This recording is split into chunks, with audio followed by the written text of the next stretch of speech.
ഇപ്പം മനെ എന്താണ് ഇന്നത്തെ നമ്മൾ ഇപ്പോൾ ഭയങ്കര ട്രെൻഡിങ് ആയിക്കൊണ്ടിരിക്കുന്ന കുറച്ച് ലോഞ്ച് വന്നിട്ടുണ്ട് ഇന്ത്യയിൽ.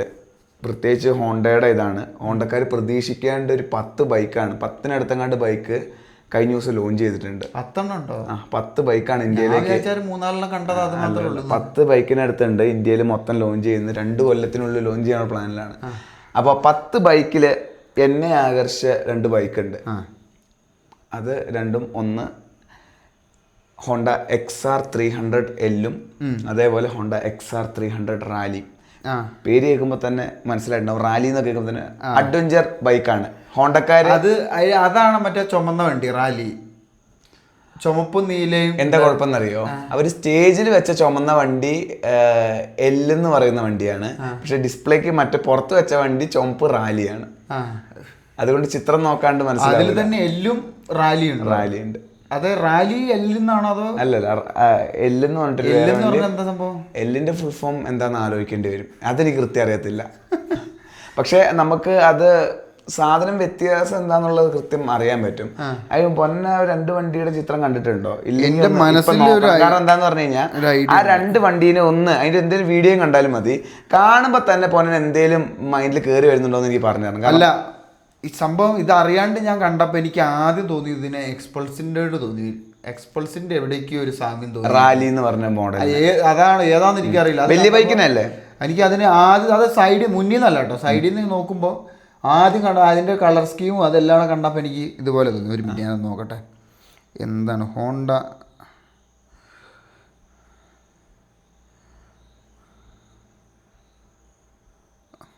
സ്കൂട്ടറൊക്കെ ഉണ്ടല്ലോ. നമുക്ക് ആ റാലി നോക്കിയാൽ പോരെ? 2 വണ്ടി XR300 അടിച്ചാൽ മതി, അപ്പോൾ രണ്ടും വരുമായിരിക്കും. XR300 2 വണ്ടിയും കണ്ടോ? ഓ, ഈ ചുമപ്പാണ് നീ പറഞ്ഞല്ലേ? അതാണ് ഇതിൽ വെച്ചിരുന്നത്. ആ വണ്ടി കാണാൻ അല്ല, ഞാൻ ഈ വണ്ടിയാണ് കണ്ടത്. ഈ വണ്ടിയുടെ ഇതാണ് ഞാൻ. ഇത് ഡിസ്പ്ലേ പീസ്. ഞാൻ പറഞ്ഞത് സ്റ്റേജിൽ വെച്ചപ്പോൾ ആ സെയിം കളറിൽ മറ്റേ വണ്ടിയായിരുന്നു ഉണ്ടായിരുന്നത് സ്റ്റേജില്. ഈ വണ്ടി ഇതിന്റെ കളറ് മഞ്ഞയായിരുന്നു ഉണ്ടായിരുന്നത് വലിയ വണ്ടിക്ക്. ഇതാണോ മറ്റേ വണ്ടി? ഈ വണ്ടിയുടെ ചുമപ്പാണ് നേരത്തെ കണ്ടത്. അതെ. ഇത് കാണുമ്പോൾ എന്തെങ്കിലും തോന്നുന്നുണ്ട്? ഇത് കണ്ടു കഴിഞ്ഞാൽ അഡ്വഞ്ചർ, നമ്മുടെ അഡ്വഞ്ചർ എൻഡ്യൂറോ ഇല്ലേ? അല്ല, അതായത് KTMന്റെ. പക്ഷേ ഇതിന് ഇപ്പോൾ നോക്കുമ്പോൾ ഇതിനും എക്സ്പൾസിന്റെ ഒരു എനിക്ക് തോന്നിയത് ആ 2 ബൈക്കും കണ്ടപ്പോൾ കൃത്യമായിട്ട് 2 ഇന്ത്യയിൽ ഇപ്പൊ വിൽക്കുന്ന 2 ബൈക്കുകളുടെ സിമിലാരിറ്റി ആ വണ്ടിക്ക് ഉണ്ട് രണ്ടിനും. ഏതാ? ഒരെണ്ണത്തിന് എനിക്ക് തോന്നിയത്, അതായത് ഈ XR300L എന്ന് പറയുന്ന വണ്ടി, അതായത് വലിയ ഫെയറിങ്, വലിയ റാലി ടവറോ കാര്യങ്ങളൊന്നും ഇല്ലാത്ത ബൈക്കിന് കൃത്യമായിട്ട് നമ്മുടെ കവാസാക്കി KLX 230യുടെ ലുക്കാണ് അതിന്. അതിന്റെ ഡിസൈൻ പക്ക അതാണ്. നീ പറഞ്ഞപ്പോ എനിക്ക് അതിന്റെ ഒരു സാദൃശ്യം തോന്നുന്നുണ്ട്. ഇതിന് കൃത്യമായിട്ട് എക്സ്പൾസ് 210ന്റെ ഒരു ലുക്കാണ് മറ്റേത് റാലിക്ക് കൊടുത്തിരിക്കുന്നത്. അതെ അതെ അതെ. പക്ഷെ എനിക്ക് ഇതിനും എവിടേക്കോ എക്സ്പൾസിന്റെയും ഇതിന്റെ ഒക്കെ ഒരു സാദൃശ്യം തോന്നുന്നുണ്ട്. ഇതിന് ആ മറ്റേ വണ്ടിക്ക് എല്ലെന്ന് പറഞ്ഞ വണ്ടി അതിനും. പക്ഷെ എനിക്ക് കൃത്യമായിട്ട് നീ ഇപ്പൊ മറ്റേ ഇത് പറഞ്ഞപ്പോ അതിന്റെ മുൻഭാഗത്തുനിന്ന് ശ്രദ്ധിച്ചപ്പോ KLXന്റെ സാദൃശ്യം ഉണ്ട്. അതാണ് എനിക്കൊന്ന് അതിനെ മറ്റേ മോട്ടോക്രോസിന്റെ ഹെഡ്ലൈറ്റ് ഉള്ളതുകൊണ്ടായിരിക്കണം എന്ന് എനിക്ക് തോന്നുന്നത്.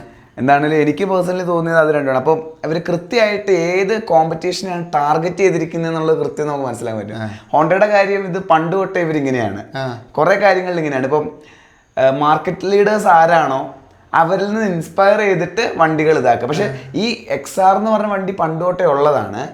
ഇതിപ്പോ എനിക്ക് തോന്നുന്നു ഈ ഒരു ഡിസൈൻ ക്യൂ എങ്ങനെ അതുമായിട്ട് മാച്ച് ആയതാണെന്നാണ് എനിക്ക് തോന്നുന്നത്. ഇത് പണ്ട് തൊട്ടേ ഉണ്ട് ഈ വണ്ടി വിദേശത്ത് വേറെ സ്ഥലങ്ങളിൽ വിൽക്കുന്നുണ്ട്, ഇന്ത്യയിലില്ല. ഇന്ത്യയില് ഹോണ്ടയുടെ എനിക്ക് തോന്നുന്നു ആഫ്രിക്ക ട്വിൻ പോലത്തെ വലിയ വണ്ടിക്ക് ശേഷം ചെറിയ അഡ്വഞ്ചർ ഇതിലേക്ക് സെഗ്മെന്റിലേക്ക് ഫസ്റ്റ് വണ്ടിയാണ്, ബഡ്ജറ്റ് ഫ്രണ്ട്ലി ആയിട്ടുള്ള. ഇതിന്റെ ഇതെത്രയാ? എന്ത് മറ്റേ എന്താ അതിന്റെ പവറും സ്പെക്കുകൾ എന്തൊക്കെയാന്ന് ചോദിച്ചാൽ, അതായത് ഇതിന്റെ പേര് പോലെ തന്നെ 300cc എഞ്ചിനാണ്. അതും ലിക്വിഡ് കൂൾഡ് അല്ല, എയർ ഓയിൽ കൂൾഡ്, നമ്മുടെ ഹിമാലയൻ പോലത്തെ അങ്ങനത്തെ എഞ്ചിനാണ്. ഇത് എല്ലിന്റെ കാര്യമാണ് പറയുന്നത്. 2 വണ്ടിയിലും സെയിം എഞ്ചിനാ ഇതില്. അപ്പോൾ ഇതില് മെയിൻ അപ്പൊ ഒരു കണക്കിന് അത് നല്ലതാ. എയർ കൂൾഡ് ആകുമ്പോൾ മെക്കാനിക്കൽ കമ്പോണൻസ് കുറവായിരിക്കും. ബാക്കി നമുക്ക് എന്തെങ്കിലും പറ്റിക്കഴിഞ്ഞാലും എന്തെങ്കിലുമൊക്കെ തട്ടിമുട്ടി ശരിയാക്കാനുള്ള ഇത് പറ്റുമെന്ന് എനിക്ക് തോന്നുന്നു. അതെ, അതായത് ഇത് ഹോണ്ടയുടെ തന്നെ അവർ ഒരു വണ്ടിയുണ്ട് CB300F എന്ന് പറഞ്ഞിട്ടൊരു വണ്ടി ഇവർ ഇപ്പം ഇറക്കുന്നുണ്ടോ? ഉണ്ട്, ഇപ്പോഴും ഇറങ്ങുന്നുണ്ട് ഒരു വണ്ടിയുണ്ട്. അതിന്റെ എഞ്ചിനാണ് സെയിം എഞ്ചിനാണ് ഇതിൽ വെച്ചിരിക്കുന്നത്. പവറും ടോർക്കും വരുന്നത് 27 ഹോഴ്സ് പവർ 26 Nm ടോർക്കും അത്ര എങ്ങാണ്ടാണ് ആ വണ്ടിക്ക് പവർ വരുന്നത്. അപ്പൊ ഇതിനും ഏകദേശം അത്ര തന്നെ വരണല്ലോ, സെയിം എഞ്ചിനാണല്ലോ. പിന്നെ ട്യൂണിങ്ങിൽ വ്യത്യാസം ഉണ്ടാവുമായിരിക്കും. ട്യൂണിങ്ങിനേക്കാൾ ഉപരി എനിക്ക് തോന്നുന്നു സ്പ്രോക്കറ്റിംഗിലായിരിക്കും വ്യത്യാസം വരുന്നത്. കാരണം ഇത് അഡ്വഞ്ചർ ബൈക്ക് ആയതുകൊണ്ട് ഇതിന് ടോപ്പ് സ്പീഡ് കുറവായിരിക്കും, പക്ഷെ ടോർക്ക് ഇനീഷ്യൽ ടോർക്ക് കൂട്ടാൻ വേണ്ടി സ്പ്രോക്കറ്റിംഗിൽ വ്യത്യാസം വരുത്തണം. ഞാൻ അതാണ് ഉദ്ദേശിച്ചത്. കാരണം എക്സ്പൾസും കരിസ്മയിലും ചെയ്ത പരിപാടി തന്നെയായിരിക്കും ഇവിടെയും ചെയ്യാൻ സാധ്യതയുള്ളത്. അപ്പോൾ പവറും ടോർക്കൊക്കെ അത്രയാണ് വരുന്നത്. പിന്നെ സീറ്റ് ഹൈറ്റ് എനിക്ക് കണ്ടുന്നത് 835 ആണെന്ന് തോന്നുന്നു. കണ്ടിട്ട് ആൾക്കാർ നിൽക്കുന്നതിന്റെ ഒരു ഇതും എല്ലാം വെച്ച് നോക്കുമ്പോൾ അതിൽ ഇരിക്കാൻ സമ്മതിക്കത്തില്ല. അത് തുടക്കം ഷോക്കേസിങ് മാത്രമേ ഉള്ളൂ. വണ്ടി മറ്റേ നേരത്തെ ഒരു മറ്റേ ക്ലച്ച്ലെസിന്റെ വീഡിയോയിൽ അവൻ വേറൊരു വണ്ടിയിൽ കയറിയിരിക്കുന്നത് ഉണ്ടായിരുന്നല്ലോ, നീ കഴിഞ്ഞ നേരത്തെ കാണിച്ചില്ല. അത് വേറെ ഏതെങ്കിലും വണ്ടിയായിരിക്കും. ഇതിലാരും ഇരുത്തിയിട്ടില്ല ആരും. ഞാൻ കണ്ട ഒരു വീഡിയോ തന്നെ മറ്റൊരു വണ്ടിയിൽ അവൻ കയറിയിരുന്നത് നോക്കുന്നത് എനിക്കറിയില്ല. ഈ വണ്ടി മറ്റേ നീ വേറെ വണ്ടിയില്ലേ ബുള്ളറ്റിനും മറ്റേ ഇതിന് അതുണ്ടാവുമായിരിക്കും ചിലപ്പോൾ. ഇതിനെന്താണെന്ന് അറിയത്തില്ല. ഇതിലാരും ഇരുന്ന് ഞാൻ കണ്ടില്ല. ശരി തോന്നുന്നത് ഇതെനിക്ക് അല്ലെങ്കിൽ ഇത് പ്രൊഡക്ഷൻ ആയിട്ടുണ്ടാവില്ലായിരിക്കും. അതായത് മൊത്തത്തിലൊരു മീഡിയ യൂണിറ്റിന് കൊടുക്കാനുള്ള രീതിയിലായിട്ടുണ്ടാവില്ലായിരിക്കും. അല്ല, വണ്ടി ഫൈനലി ചെയ്തതാണ്. ഇതാണ് ലോഞ്ച് ആവാൻ പോകുന്നത്. എന്താന്ന് പറഞ്ഞു കഴിഞ്ഞാൽ ഇവര് എനിക്ക് തോന്നുന്നു 27 വരെ 2027 ഇത്രയും ബൈക്കുകൾ ഓരോ സമയത്തായിട്ട് ലോഞ്ച് ചെയ്യുന്നത്. ഈ വണ്ടികളൊക്കെ എനിക്ക് തോന്നുന്നു അടുത്ത കൊല്ലം ആദ്യത്തെ ക്വാർട്ടറിൽ എങ്ങാണ്ടാണ് ലോഞ്ചിങ് വെച്ചിരിക്കുന്നത്. അപ്പൊ അങ്ങനെ നോക്കുമ്പോൾ മീഡിയക്ക് മിക്കവാറും ഒരു ഡിസംബർ സമയത്ത് കൊടുക്കത്തുള്ളൂ. ഇപ്പൊ ജസ്റ്റ് വണ്ടിയുടെ ലുക്കും കാര്യങ്ങളൊക്കെ എക്സോസ്റ്റ് നോട്ട് പോലും കേൾപ്പിച്ചിട്ടില്ല. മറ്റേ വണ്ടി എനിക്ക് തോന്നുന്ന ആദ്യമേ ഉള്ള വണ്ടി ആയതുകൊണ്ടായിരിക്കും CB500 അല്ലേ, അതിന് ആൾക്കാർ അതുകൊണ്ടായിരിക്കും ചിലപ്പോൾ അത് ആദ്യം ഇറക്കാനുള്ളതുകൊണ്ടായിരിക്കും ആൾക്കാർ അതിനകത്ത് കയറ്റി. ഞാൻ നേരത്തെ പറഞ്ഞ കാര്യമാണ് ഈ CB. അതായത് ഹോണ്ടയുടെ ഒരു സെറ്റപ്പ് എങ്ങനെയാന്ന് പറഞ്ഞാൽ എനിക്ക് മനസ്സിലായത് അവർ മാർക്കറ്റ് ലീഡർ ആരാന്ന് നോക്കും, അവരെ ഇൻസ്പയർ ചെയ്തിട്ടുള്ള കോമ്പറ്റീഷനാണ് കൊടുക്കുക. ഉദാഹരണമായിട്ട് ക്രൂസർ അല്ല, സ്പോർട്സ്റ്റർ സ്റ്റൈൽ നേക്കഡ് ബൈക്കിന്റെ സെഗ്മെന്റിൽ നമ്മുടെ ഇന്ത്യയിലെ ഏറ്റവും സെല്ലിംഗ് ആയിട്ടുള്ളത് ക്ലാസിക്കാണ്, ബുള്ളറ്റിന്റെ, റോയൽ എൻഫീൽഡിന്റെ.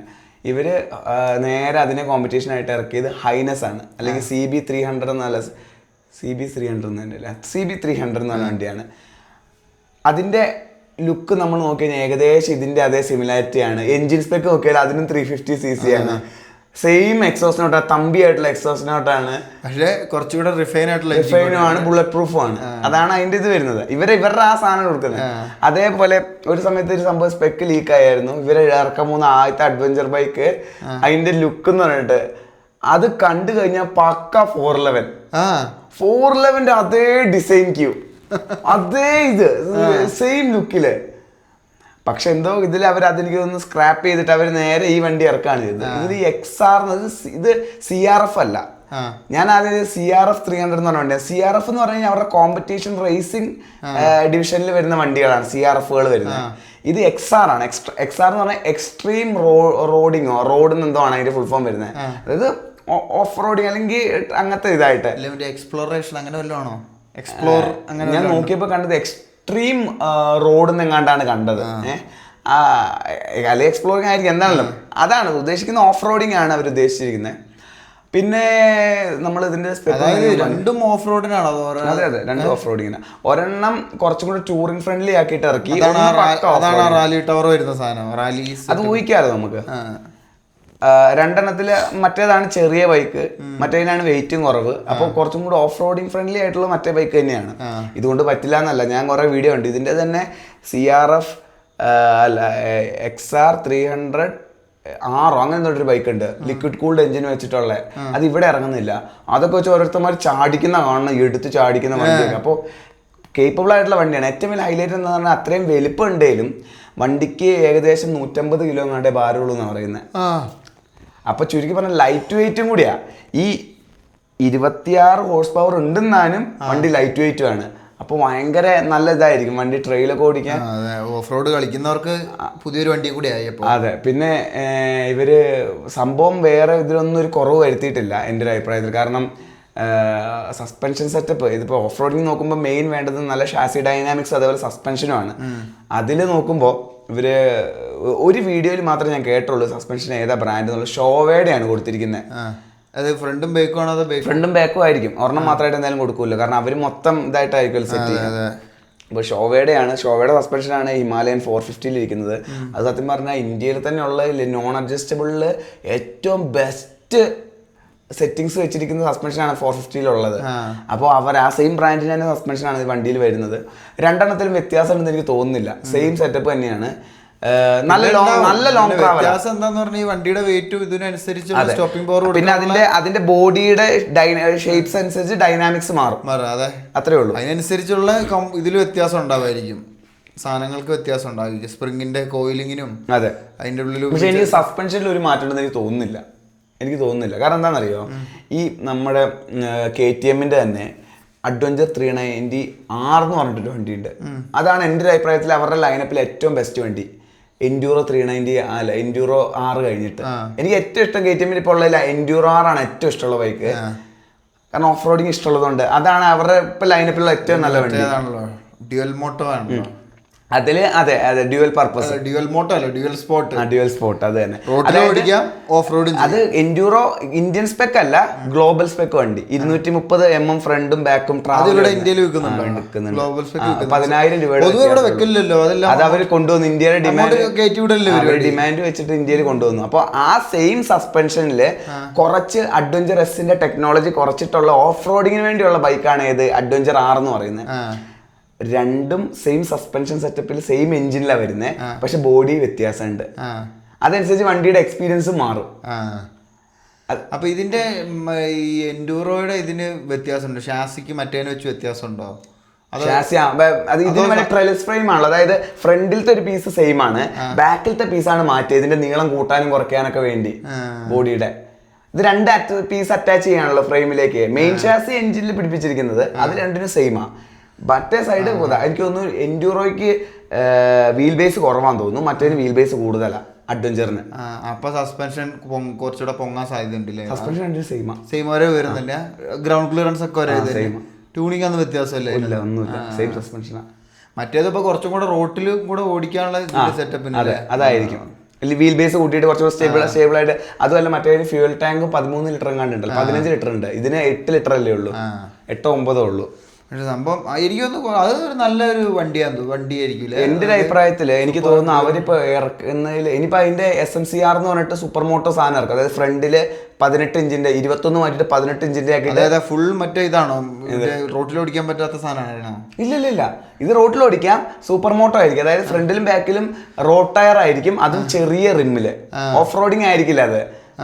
ആ ഒരു സസ്പെൻഷന്റെ കംഫർട്ടിൽ റോഡിൽ നല്ല സൂപ്പർ ആയിട്ട് കിടത്തി ഓടിക്കാൻ വരുന്ന രീതി. ചെറിയ SMCR എന്ന് പറഞ്ഞിട്ട് സൂപ്പർ മോട്ടോ എൻഡ്യൂറോ ആറിനത്. അപ്പൊ ഞാൻ പറഞ്ഞത് ഇതാണ്, ഈ എൻഡ്യൂറോ ആറും അഡ്വഞ്ചർ ആറും രണ്ട് ബോഡി ടൈപ്പ് ആണ്. സസ്പെൻഷന്റെ സിസ്റ്റവും ഇത് സെയിം കോൺസെപ്റ്റ് തന്നെയാണ് ഇവിടെയും കൊടുത്തിരിക്കുന്നത്. എന്തിലൊക്കെ വ്യത്യാസം വരാൻ സാധ്യത ഉണ്ടെന്ന് എനിക്ക് കണ്ടിട്ട് തോന്നുന്നത്, റൈഡിങ് കംഫർട്ട് എനിക്ക് തോന്നുന്നു മിക്കവാറും വലിയ റാലിക്കായിരിക്കും സുഖം. കാരണം വലിയ കുറച്ചും കൂടെ അപ്രൈറ്റ് ആണ്, കുറച്ചും കൂടി ഇതാണ്. അതിന്റെ ഹാൻഡിൽ ബാറിന്റെ പൊസിഷനിൽ വ്യത്യാസം ഉണ്ടെന്ന് എനിക്ക് തോന്നുന്നത് കണ്ടിട്ട്. ഫ്യൂൽ ടാങ്ക് അതിലായിരിക്കും വലുത് വരാൻ സാധ്യത. മറ്റേത് ഭയങ്കര സ്ലിമ്മാണ്. മറ്റേ വണ്ടി ഞാൻ നോക്കിയപ്പോൾ എനിക്ക് മനസ്സിലായത്. പൊന്ന മൊത്തം കണ്ടിട്ടില്ല, അതുകൊണ്ട്. അപ്പൊ ഫ്യൂൽ ടാങ്ക് ഇതിൽ കുറവായിരിക്കും. ഇതിൽ എന്ന് പറയുന്ന വണ്ടി 300 എന്ന് പറയുന്നത് റാലിയിൽ വലുതായിരിക്കും. പിന്നെ സീറ്റൊക്കെ സെയിം. സീറ്റ് എങ്ങനെയാ? മറ്റേ റാലി സീറ്റ് രണ്ടിലും റാലി കുഴിഞ്ഞിട്ടല്ല, ഒരു ഇങ്ങനത്തെ ഷേപ്പാണ്, പക്ക ഒറ്റ സിംഗിൾ സീറ്റ് റാലി പോലെ. എക്സ്പൾസിലൊക്കെ ഒരു കുഴി എന്നിട്ട് ഇങ്ങനെയല്ല. ഇതാണ് ഇവർ ആക്സസറി ആയിട്ട് വേറെ കുറച്ചും കൂടെ കോമ്പറ്റീഷൻ ലെവലിലുള്ള സീരിയസ് ആയിട്ടുള്ള സീറ്റ് സാധനം പ്രൊവൈഡ് ചെയ്യാൻ അറിയത്തില്ല. ഞാൻ സസ്പെൻഷൻ്റെ കാര്യം നമ്മൾ പറഞ്ഞു വന്നത്. സസ്പെൻഷൻ ഷോവേയുടെ ആണ്, ലോങ് ട്രാവൽ ആണ്. ഏറ്റവും വലിയ രസം ഞാൻ സത്യം പറഞ്ഞ ബാക്കിലും സെയിം തന്നെയാണോ? ബാക്കിൽ ലിങ്കേജ് സിസ്റ്റം ആണ്, എക്സ്പൾസിൽ ഹിമാലയനിലുള്ള പോലത്തെയാണ്. അതുകൊണ്ട് എന്താന്ന് പറഞ്ഞാൽ ഉറപ്പായിട്ട് നല്ല ട്രാവൽ ഉണ്ടാവും, ഭയങ്കര കംഫർട്ടും കൂടുതലായിരിക്കും. സ്വിംഗ് ആമിലേക്ക് ഡയറക്റ്റ് അല്ല പിടിപ്പിച്ചിരിക്കുന്നത്, ലിങ്കേജ് സിസ്റ്റത്തിലാണ്. കുറേ പേര് പറയുന്നത് അത്യാവശ്യം ട്രാവൽ ഉണ്ടാവുമെന്നാണ് പ്രതീക്ഷിക്കുന്നത്. സീരിയസ് ട്രാവലാണ്, അതായത് 250ഉം 245ഉം ആണ് പ്രതീക്ഷിക്കുന്നത്. ഫ്രണ്ടും ചാട്ടം ചാടാ. അപ്പോൾ ഇതില്ല, തിരിക്കാൻ പറ്റില്ല, അഡ്ജസ്റ്റബിൾ അല്ല, നോൺ അഡ്ജസ്റ്റബിൾ ആണ്. പക്ഷെ ഷോവക്കാരുടെ ആയതുകൊണ്ട് അവർ നല്ല രീതിക്ക് ട്യൂൺ ചെയ്ത് ഇറക്കുന്നതാണെങ്കിൽ 200 mm ട്രാവലുള്ള ഹിമാലയൻ, 198 കിലോ ഉള്ള ഹിമാലയൻ നല്ല അടിപൊളിയായിട്ട് അത്യാവശ്യം കാര്യങ്ങളെല്ലാം ചെയ്യും. അപ്പൊ ഈ 150 കിലോ ഉള്ള വണ്ടിയിൽ 250 mm ട്രാവലിൽ കൃത്യം പ്രോപ്പർ ട്യൂണിങ് ആണെങ്കിൽ ഉണ്ടല്ലോ, സൂപ്പർ ആയിരിക്കും. പടക്കുതിരയാവും. അത് നമുക്ക് ഉറപ്പ് പറയാൻ പറ്റില്ല എന്താണെന്ന്, ഇവരെങ്ങനെ ട്യൂൺ ചെയ്തിരിക്കുന്നത്. പക്ഷെ അതാണ് പ്രതീക്ഷിക്കുന്നത്. ഞാൻ സത്യം പറഞ്ഞാൽ അതിൽ ഞാൻ ഭയങ്കര ഇമ്പ്രസ് ആയിട്ടോ. കാരണം എന്താണെന്നറിയോ, അവർ ആദ്യമായിട്ട് ഈ ഒരു സെഗ്മെന്റിലേക്ക് ഒരു വണ്ടി കൊണ്ടുവരികയാണ്. അവർ കൃത്യം മാർക്കറ്റ് പഠിച്ചിട്ടുണ്ട്. കാരണം മെയിൻ വേണ്ട സാധനങ്ങളൊക്കെ കൃത്യം കൊടുത്തിട്ടുണ്ട്. അതായത് അത്യാവശ്യം പവർ ഉണ്ട്. ഇപ്പോൾ എക്സ്പൾസിനാണ് കോമ്പറ്റീഷൻ വരുന്നത്. എക്സ്പൾസിൽ ലിക്വിഡ് കൂൾഡ് എഞ്ചിനാണ് 210cc ആയതും കൊണ്ട് 25 ഹോഴ്സ് പവറേ ഉള്ളൂ. ഇത് normal air cooled reliable Honda എഞ്ചിനായിട്ട് ഒരു 27 ഹോഴ്സ് പവറിന് അടുത്ത് പവർ ഉണ്ട്. അതിൻ്റെ ഒപ്പം ടോർക്കിലാണ് അടുത്ത കളി. 26 Nm ടോർക്കിനടുത്തുണ്ട്. ഇതിൽ 20 Nm ഉള്ളു ഇതില് എക്സ്പൾസ്. അത് വെറും സ്പ്രോക്കറ്റിങ്ങിന്റെ കളിയിലാണ് ആ വണ്ടി കുതിച്ചു പോകുന്നത്. ഇതപ്പോൾ കുറച്ചും കൂടെ ഒരു ട്രാക്ടർ പോലെ നമുക്ക് ഓടിക്കാൻ പറ്റുമെന്നാണ് ഞാൻ പ്രതീക്ഷിക്കുന്നത്. ഹിമാലയന്റെ അത്രയും ലെവലിൽ എത്തിയില്ലേലും കുറച്ചും കൂടെ ടോർക്കി ആയിരിക്കും വണ്ടി. പിന്നെ അതുമല്ല, നമുക്ക് ഇത് ഓയിൽ കൂൾഡ് വണ്ടി ആയതുകൊണ്ട് ഇതിന് മറ്റേ റെവ് കുറവായിരിക്കും. 7000-7500 ലിമിറ്റ് അടിക്കാൻ പോകുന്നത്. 8000 ആയിരിക്കും. അപ്പൊ നമുക്ക് ഈ പവറൊക്കെ ചെറിയ RPM തന്നെ കയറി 3500-3500 വരാൻ തുടങ്ങും. അപ്പൊ എന്താന്ന് പറഞ്ഞാൽ ഓഫ് റോഡിങ് ട്രെയിൽ ഓടിക്കുമ്പോൾ ഭയങ്കര അഡ്വാൻറ്റേജ് ആയിരിക്കും. ഈ നല്ല സസ്പെൻഷൻ കൂടി ആകുമ്പോൾ അതിന്റെ കൂടെ വെയിറ്റും കുറവാ. എക്സ്പൾസ് അത്രയും പവറുള്ള വണ്ടി 170 കിലോയാ. ഇത് 150 കിലോ ഉള്ളു. ഇത്രയും പവർ ഉണ്ടെങ്കിൽ ആലോചിച്ച് നോക്കി. അതല്ല, കുറെ വെയിറ്റ് കട്ട് ചെയ്ത് കുറയ്ക്കാൻ പറ്റും. 150 സുഖമായിട്ട് എത്തിക്കാൻ പറ്റും. അതെ അതെ. ഒന്ന് ആഞ്ഞു പിടിച്ച 140 എത്തിക്കാൻ വലിയ ബുദ്ധിമുട്ടുണ്ടാവില്ല. അതെ. അപ്പോ ഇതാണ് രണ്ട് വണ്ടി. ഇനി പൊന്നന്റെ ഒരു അഭിപ്രായം എന്താ ഇങ്ങനത്തെ ഒരു വണ്ടി ഈ സമയത്ത് ഹോണ്ട ഇറക്കുന്നത്? എനിക്ക് തോന്നുന്നു ഒരൊറ്റ വെല്ലുവിളി അവർക്ക് വരാൻ പോകുന്ന വിലയിലായിരിക്കും. കാരണം ഹോണ്ടയാണ്, റിലയബിൾ ആണ്, ജപ്പാനാണ്. അപ്പൊ അതിന്റെ ഒരു പ്രീമിയം ഇതിന്റെ സർവീസ് സെന്ററുകൾ ഇത് ബിഗ് വിങ്ങിലാണ് ഇറക്കാനായിട്ട്. ബിഗ് വിങ് എന്ന് പറഞ്ഞു കഴിഞ്ഞാൽ മറ്റേ ഇവരുടെ പ്രീമിയം പോലത്തെ. എനിക്ക് ഇതാണ് ഞാൻ പറയുന്നത്, ഈ രണ്ട് ചേരിയായിട്ട് വിൽക്കുന്ന കാര്യമാണ് എനിക്ക് ഒട്ടും ദഹിക്കാതെ. അത് ഒന്നാമത്തെ കാര്യം എന്താണെന്നറിയുമെന്ന് എനിക്ക് മനസ്സിലായ കാര്യം, ഇവർ ചിന്തിക്കുന്ന ഇതായിരിക്കും. ഞാൻ കഴിഞ്ഞോട്ട് നമ്മളെ ഹീറോയുടെ കാര്യം പറഞ്ഞപ്പോഴും, അതായത് ഇവരുടെ ഒരു വിൽക്കുന്നതിൻ്റെ ഒരു പൈച്ചാർട്ട് എടുത്ത് നോക്കി കഴിഞ്ഞ് കഴിഞ്ഞാൽ ഒരു 70% അല്ലെങ്കിൽ ഹോണ്ടയൊക്കെ സംബന്ധിച്ചാണെങ്കിൽ 95% എന്ന് പറഞ്ഞു കഴിഞ്ഞാൽ കമ്പ്യൂട്ടർ വണ്ടികളാണ്. പിന്നെയുള്ളൊരു 5% പ്രീമിയം സെഗ്മെന്റ് ബൈക്കുകൾ അവർ വിൽക്കുന്നത്. അപ്പൊ കുറച്ചേ ഉള്ളത്. അപ്പൊ ഈ ഇവിടുത്തെ മെക്കാനിക്കുകൾ 99% സമയം പണിയെടുക്കുന്ന എന്തിലാണ്? ഈ കമ്പ്യൂട്ടറിലാണ്. അപ്പൊ അങ്ങനെയുള്ളവരെ എങ്ങനെ ഇത് വിശ്വസിച്ച് ഇത്രയും വലിയ ഹയർ, കാരണം അവരെന്ന് പറഞ്ഞു കഴിഞ്ഞാൽ 2000cc വരെയുള്ള വണ്ടി വിൽക്കുന്നുണ്ട് ഹോണ്ടക്കാർ ഇന്ത്യയില്, വലിയ വണ്ടികള്. എങ്ങനെ വിശ്വസിച്ച് അവർക്ക് കൊടുക്കും? അപ്പൊ കസ്റ്റമറിന് ഉണ്ടാവുന്ന എക്സ്പീരിയൻസിൽ വ്യത്യാസമാണ് അവർ ചിന്തിക്കുന്നത്. ഇപ്പൊ ഹോണ്ട പോലത്തെ ബ്രാൻഡിൽ ഞാൻ പറയുമ്പോൾ അതൊരു നല്ലൊരിതാണ്. പക്ഷെ ഹീറോക്കാർക്ക് വേണമെങ്കിൽ മനസ്സ് വെച്ചാൽ ചെയ്യും. കാരണം അവർക്ക് അത്ര ഹൈ എൻഡ് വണ്ടികളൊന്നും. ഞാൻ മറ്റേ അന്ന് പറഞ്ഞ കാര്യം ഞാൻ 100% ഇപ്പോഴും ഉറച്ചിരിക്കുന്നു. ഇവർ ഈ ഇത് അതായത് ഇവരുടെ വീട്ടിൽ മാത്രം കൊടുക്കാണ്ട് ഇവർ ബാക്കിയുള്ള എല്ലാവരും ട്രെയിൻ ചെയ്യിപ്പിച്ച് ഇതിലേക്ക് മാറ്റിക്കണം എന്നാണ്. അതായത് അങ്ങനെ ഒരു മാറ്റം പറഞ്ഞു. അപ്പൊ അതല്ല ഇവിടുത്തെ വിഷയം. നീ ചോദിച്ച കാര്യം പറയും. അതായത് ഇതാണ് ഞാൻ കാണുന്ന ഒരു വെല്ലുവിളി. ഇതാണ് ഇതിന്റെ വിലയായിരിക്കും. ഹോണ്ട ആയതുകൊണ്ട് മിക്കവാറും രണ്ട് രീതിയിൽ ഇതിനെ ചിന്തിക്കാം. ഒന്നാമത് ഈ കാവസാക്കിക്കാർ ചെയ്ത പോലെയാണ്. അവരാദ്യം KLX 230 ഇറക്കിയപ്പോൾ 5.5 ലക്ഷം രൂപയ്ക്കാണ് ഇന്ത്യയിൽ വിറ്റത്. എന്നിട്ട് ആൾക്കാർ വാങ്ങിച്ച വണ്ടി പിന്നെ എന്നിട്ട് അവർ ഒറ്റയടിക്ക് CKD ആക്കി. അതിന്റെ കൂടെ മറ്റേ പ്രൈസ് ബ്രാക്കറ്റിന്റെ ഇതിൽ വന്നപ്പോഴേക്കും ഒറ്റയടിക്ക് വണ്ടിയുടെ വില കുറഞ്ഞു. 2.7 അടുത്തെത്തി ഓൺ റോഡ്. 5 ലക്ഷം വാങ്ങിയവന്മാരെല്ലാം മണ്ടന്മാരല്ലേ? അപ്പൊ അത് ജപ്പാൻ വണ്ടി, അതിന് കുറെ വേറെ ഫീച്ചേഴ്സ് ഉണ്ട്, കുറച്ചും കൂടെ നല്ല. പക്ഷെ എന്നാലും ആ വില ഭയങ്കര ഓവറാ. പിന്നെ അതിനോടുള്ള ഇഷ്ടം കൊണ്ട് എടുത്താണല്ലോ. അത് ഫുൾ ഈ CKD എന്ന് പറഞ്ഞാൽ ഇവിടെ പാർട്സ് കൊണ്ട് അസംബിൾ ചെയ്യുന്നതാണ് CKD എന്ന് പറയുന്നത്. എന്താ ഫുൾ ഫോം എന്താ? CKD കംപ്ലീറ്റ്ലി നോക്ക് ഡൗൺ യൂണിറ്റ്. അതായത് പാർട്സ് ആക്കി. മറ്റേത് CBU എന്ന് പറഞ്ഞാൽ കംപ്ലീറ്റ്ലി ബിൽഡ് യൂണിറ്റ്. ഓക്കെ, നമ്മളെന്താ പറഞ്ഞ എന്തിനായിരുന്നു? അതായത് ഇവര് ചെയ്യാൻ ഉദ്ദേശിക്കുന്ന ഇത് ഇവർക്ക് രണ്ട് രീതിയിൽ ചെയ്യാം. ഒന്ന് എന്താന്ന് പറഞ്ഞു കഴിഞ്ഞാൽ ഇത് ഹോണ്ടയാണ്, ഇത്രയും ഫീച്ചേഴ്സ് ഒക്കെ കൊടുക്കുന്നത്, ഷോവേഡ് സസ്പെൻഷൻ ഉണ്ട്, ഇത്ര ഇതാണ്, ഒരു പ്രീമിയത്തിൽ 3.5 എക്സോറും വിചാരിക്കാം. അല്ലെങ്കിൽ ഇവർ മാർക്കറ്റ് തകർക്കുക എന്നുള്ള മൈൻഡാണ്. ഇത് ഇന്ത്യൻ മെയ്ഡാ വണ്ടികൾ രണ്ടും, ഇന്ത്യയിൽ ഉണ്ടാക്കുന്നത്. ഇവര് അഗ്രസീവ് ആയിട്ടുള്ള ഒരു വില ഇട്ടാ ഒരു 2.5 അല്ലെ 2 ലക്ഷത്തിൽ ക്യാപ്പ് ചെയ്ത് 2 ലക്ഷത്തിൽ ക്യാപ്പ് ചെയ്ത ഒരു രക്ഷ ഉണ്ടാവില്ല. അത് ചെയ്താൽ പിന്നെ എക്സ്പൾസ് ഒന്നും ഇല്ല, പിന്നെ നിലനിൽക്കില്ല. കാരണം ആലോചിച്ച് ഹോണ്ടയുടെ റിലയബിലിറ്റി ഒന്നും വരില്ല. ഇവര് മിക്കവാറും എന്ത് ചെയ്യുന്നറിയോ, ഇവര് ആദ്യത്തെ കുറച്ച് മിക്കവാറും 2 ലക്ഷത്തിന്റെ അടുത്തെത്തിച്ച് വിൽക്കും എനിക്ക് തോന്നുന്നു. അങ്ങനെ വെച്ചാണല്ലോ ഞാൻ പറയാലോ. ഇന്നലെ കഴിഞ്ഞത് എക്സ്പൾസിനായിരുന്നു. ഞാൻ എക്സ്പൾസ് വിട്ട് നേരെ ഹോണ്ടയിലേക്ക് ചാടുവേ. അപ്പൊ നീ മറ്റേ പടക്കൊന്നിട്ട് ഉണ്ടാക്കാന്ന് പറഞ്ഞാൽ അതിന് ആഗ്രഹമുണ്ട്. പക്ഷെ ഇത്രയും വിലക്കുറവ് ഇത്ര വണ്ടി വരുമ്പോഴേ വിഷയം എന്താ അറിയോ, നീ എക്സ്പൾസ് വിൽക്കാതെ കഴിഞ്ഞാലും ഇത് വാങ്ങാൻ ആളുണ്ടാവില്ല. ഈ സാധനം വാങ്ങാനായിട്ട് അല്ല ഇല്ല ഞാനത് ചുമ്മാ പറഞ്ഞത് നമുക്ക്. പക്ഷെ എനിക്ക് ഒരു കാര്യം, എനിക്ക് 2 ലക്ഷത്തിലൊക്കെ കിട്ടണ നല്ല 2 ലക്ഷം എക്സ്ഷോറും വരുമ്പോ 3 ലക്ഷത്തിനടുത്ത് വരും വില. പിന്നെ നമുക്ക് വാങ്ങാൻ നമ്മുടെ ഇവിടുത്തെ ഒരു സിറ്റുവേഷൻ വെച്ചിട്ട് നമുക്ക് ഇവിടെ ഹോണ്ടയുടെ ഷോറൂം ഉണ്ടോ നമ്മുടെ ഇവിടെ വയനാട്ടിലുണ്ട്? ബിഗ് വിങ് ഇല്ല, ഹോണ്ടയുടെ ഷോറൂം ഇഷ്ടമാതിരി ഉണ്ട്. നമുക്ക് കോഴിക്കോടോ കണ്ണൂരോ പോകണേ. പക്ഷെ വേറെ കാര്യം, ഇത് നമ്മൾ ഇവിടുത്തെ ഷോറൂമിൽ ബുക്ക് ചെയ്താൽ ഈ വണ്ടി കിട്ടുമോ ഇങ്ങോട്ട് കൊണ്ടുതരും? ഞാൻ പറയുമ്പോണ്ടല്ലോ എന്റെ ഒരു അഭിപ്രായത്തിൽ നമുക്ക് നേരെ എറണാകുളത്തേക്ക് ബാംഗ്ലൂരൊക്കെ അങ്ങനെ താമസം മാറ്റാം. എല്ലാ ഷോറൂമും ആവശ്യത്തിൽ വണ്ടിയിലുണ്ട്. ഇത് നമുക്ക് ആവശ്യത്തിൽ വണ്ടിയിൽ ടെസ്റ്റ് ഡ്രൈവ് എടുക്കാം. സാധനങ്ങളൊക്കെ അപ്പപ്പോ കിട്ടും. ഇത് വാങ്ങിക്കഴിഞ്ഞാൽ ഇത് നമുക്ക് ബുദ്ധിമുട്ടില്ല നന്നാക്കാനായിട്ട്. അതെ. വേറെ കാര്യം എന്റെ മനസ്സ് പറയുന്നത് ഹോണ്ടയുടെ ഒരു ഇത് വെച്ചിട്ട് ഒരു പ്രീമിയം ഇടാൻ സാധ്യത ഇത് മിക്ക. കാരണം ഇനിയിപ്പോ അവര് പ്രീമിയമിലാണ് വിൽക്കുന്നെങ്കിൽ എന്തായാലും 2 ലക്ഷത്തിലൊന്നും നിൽക്കില്ല. നമ്മള് വെറുതെ പറഞ്ഞല്ലേ 2 ലക്ഷത്തിലൊക്കെ കിട്ടിയെന്നല്ലോ. അല്ല ഞാൻ ഇത് മാക്സിമം ഏറ്റവും കുറഞ്ഞത് എനിക്ക് 2.5 ലക്ഷം രൂപയ്ക്കെങ്കിലും അവർക്ക് വിൽക്കാൻ പറ്റുവാണ് എക്സ്ഷോറൂം. ഇവരായിരിക്കും. അതായത് ഇപ്പൊ ഇതിനെന്ന് പറഞ്ഞാൽ 2.35 അല്ലേ നമ്മുടെ വണ്ടി? 2.15 1.7 ആണ് എക്സ്ഷോറൂം. അവര് ഏറ്റവും അടുത്ത് അത്രയെങ്കിലും പിടിക്കണം. അതിന്റെ അടുത്ത് പിടിക്കുക 2.50 ഉള്ളിൽ പിടിച്ചു കഴിഞ്ഞാൽ ഒരു കോമ്പറ്റീഷൻ ആയിട്ട് കിട്ടും. അല്ലെങ്കിൽ ഇവരുടെ പ്രീമിയം വെച്ച് 3.5 വെച്ച് വാങ്ങുകയാണെങ്കിൽ ഇവരുടെ സർവീസ് സെന്ററിന്റെ അഭാവം ഇതെല്ലാം കൂടെ ആകുമ്പോഴേക്കും ആൾക്കാർക്ക് പിന്നെയും ടെൻഷൻ ആവും ഇത് വാങ്ങുന്നതിനെ പറ്റി. എന്താണെന്ന് പറഞ്ഞു കഴിഞ്ഞാൽ ഏതെങ്കിലും ഒരെണ്ണം ചീപ്പായിട്ട് വിറ്റ് ഒരെണ്ണം ഇതാക്കി വിൽക്കുന്നത് നല്ലതായിരിക്കും. ഇതിപ്പോ റാലി എന്ന് പറഞ്ഞാൽ കുറച്ചുകൂടെ പ്രീമിയം കയറ്റിയിട്ട് അതങ്ങനെ തന്നെ ആയിരിക്കും. അങ്ങനെ വലിയ വണ്ടി മറ്റേതിന് കുറച്ചും കൂടെ ആൾക്കാർക്ക് അഫോർഡ് ചെയ്യാൻ പാകത്തിന് ഈ എക്സ്പൾസിന്റെ ഒരു റേഞ്ചിൽ പിടിക്കുകയാണെങ്കിൽ അത്രയൊക്കെ റേഞ്ചിൽ കൊണ്ടുവരുവാണെങ്കിൽ അന്യായമായിരിക്കും. പക്ഷെ എനിക്ക് തോന്നുന്നില്ല അത് നടക്കും. അത്ര ആനയാടുന്നപ്പോൾ വ്യത്യാസമില്ലല്ലോ വണ്ടി. കാരണം എന്താന്ന് പറഞ്ഞു കഴിഞ്ഞാൽ ഹോണ്ട അവരുടെ പ്രീമിയം എന്തായാലും കൊടുക്കും. കാരണം അവർ പയറ്റി തെളിഞ്ഞ എഞ്ചിനും റിലയബിലിറ്റി അതാണ് അവർ വിൽക്കുന്നത്. ആ പ്രീമിയംനെസ്സും ആണ് ആൾക്കാർ വാങ്ങുക. എനിക്കറിയില്ല. പിന്നെ നമ്മുടെ എൻ്റെ പരിചയത്തിൽ ആരും അങ്ങനെ ഹോണ്ടയിൽ ഹീറോക്കാർക്ക് എന്താന്ന് പറഞ്ഞു കഴിഞ്ഞാൽ അവർ മാർക്കറ്റ് ചെയ്യുന്നത് തന്നെ അഫോർഡബിൾ ചീപ്പ് വണ്ടികൾ എന്നുള്ള ഇതിലാണ്. അതുകൊണ്ട് ആൾക്കാർ ചിന്തിക്കുമ്പോൾ തന്നെ അതൊരു ചീപ്പ് വണ്ടിയായിട്ട് തന്നെ ചിന്തിക്കത്തുള്ളൂ. ഹോണ്ട പക്ഷെ അതല്ല. ഹോണ്ട റിലയബിലിറ്റിയും ക്വാളിറ്റിയും പാരമ്പര്യമാണ് വിൽക്കുന്നത്.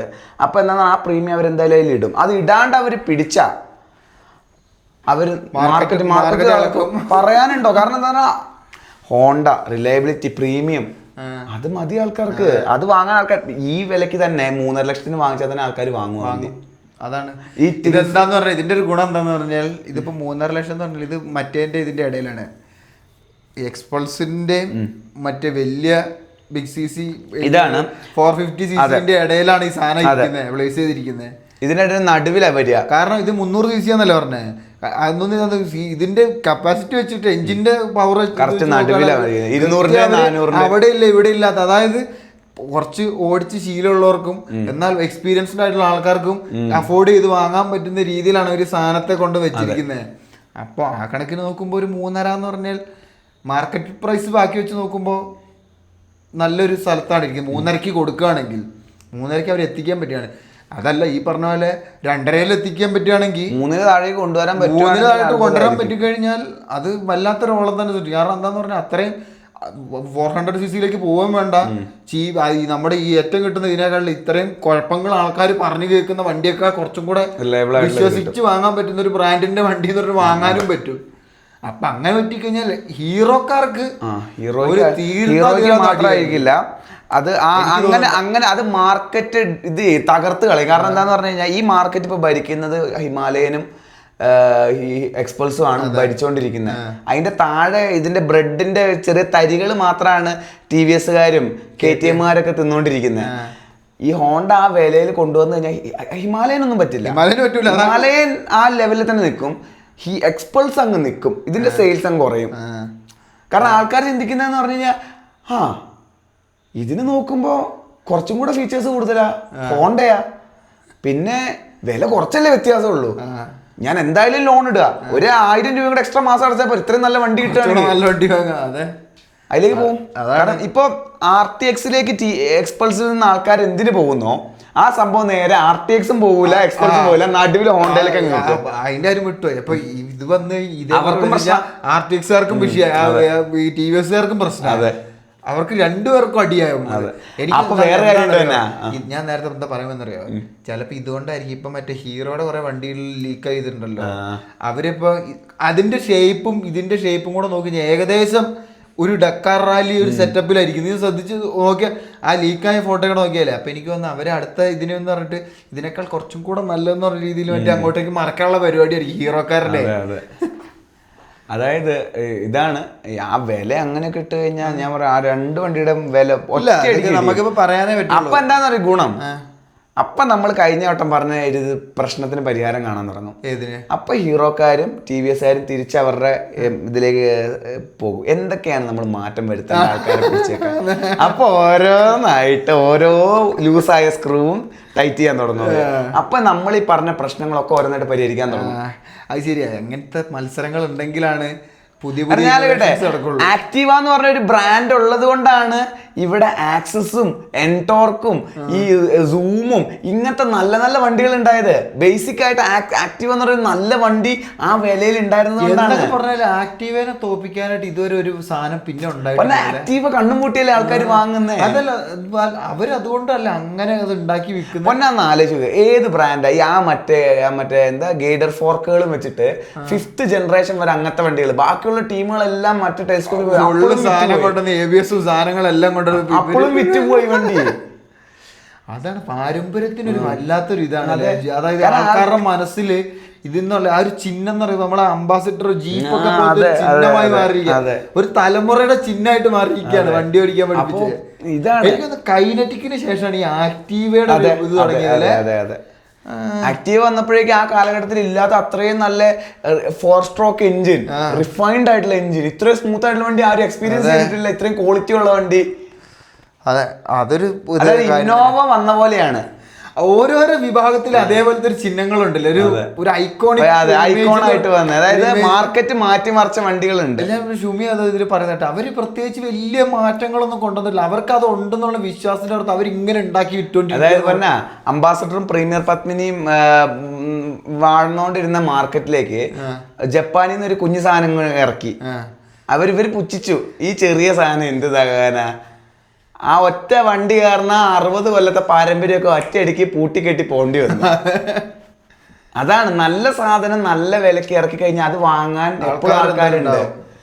ഇവർക്ക് ചെയ്യാൻ പറ്റിയ കാര്യം ഇതാണ്. ഇവരെ ആ ഒരു മൈൻഡിൽ ഇത് മാർക്കറ്റ് കീഴടക്കുന്നുള്ള മെന്റാലിറ്റിയോടെ ഇറക്കി കഴിഞ്ഞാണ്ടല്ലോ ചൂടപ്പം പോലെ ഇങ്ങനെ വിറ്റുവോ. ഒരു ബ്രാൻഡിനെ സംബന്ധിച്ചിടത്തോളം ഇതില് മാർക്കറ്റ് പിടിക്കുക. കാരണം എന്താ പറയുക, അവര് ആ ഒരു ആ ഒരു സ്പേസ് എന്ന് പറഞ്ഞു കഴിഞ്ഞാൽ അധികം കോമ്പറ്റീഷൻ ഇല്ലാത്തൊരു സ്പേസിലാണ് അവര് വണ്ടി കൊണ്ട് വെച്ചിരിക്കുന്നത്. അവിടെ ഇല്ല, ഇവിടെ ഇല്ല. പക്ഷെ ഇതിന്റെ നടുവിൽ രണ്ടറ്റത്ത് 2 വണ്ടികളുണ്ട്. ഇപ്പൊ ഓടിച്ചിട്ട് നമുക്ക് ഇത് ഓഫ് റോഡിൽ ഇതിനും കൂടെ പറ്റുമെന്നുണ്ടെങ്കിൽ ഉണ്ടല്ലോ, അതായത് നമ്മൾ ഓടിച്ച് ഇതായിട്ട് നമുക്കത് മറ്റേ വണ്ടിയൊക്കെ കുറച്ചും കൂടെ മെച്ചമുള്ള പെർഫോമൻസ് വരിക എന്ന് പറഞ്ഞു കഴിഞ്ഞാൽ പിന്നെ അവര് അതായത് പണ്ട് ഹിമാലയൻ വന്ന രീതിയിലേക്ക് മാറും.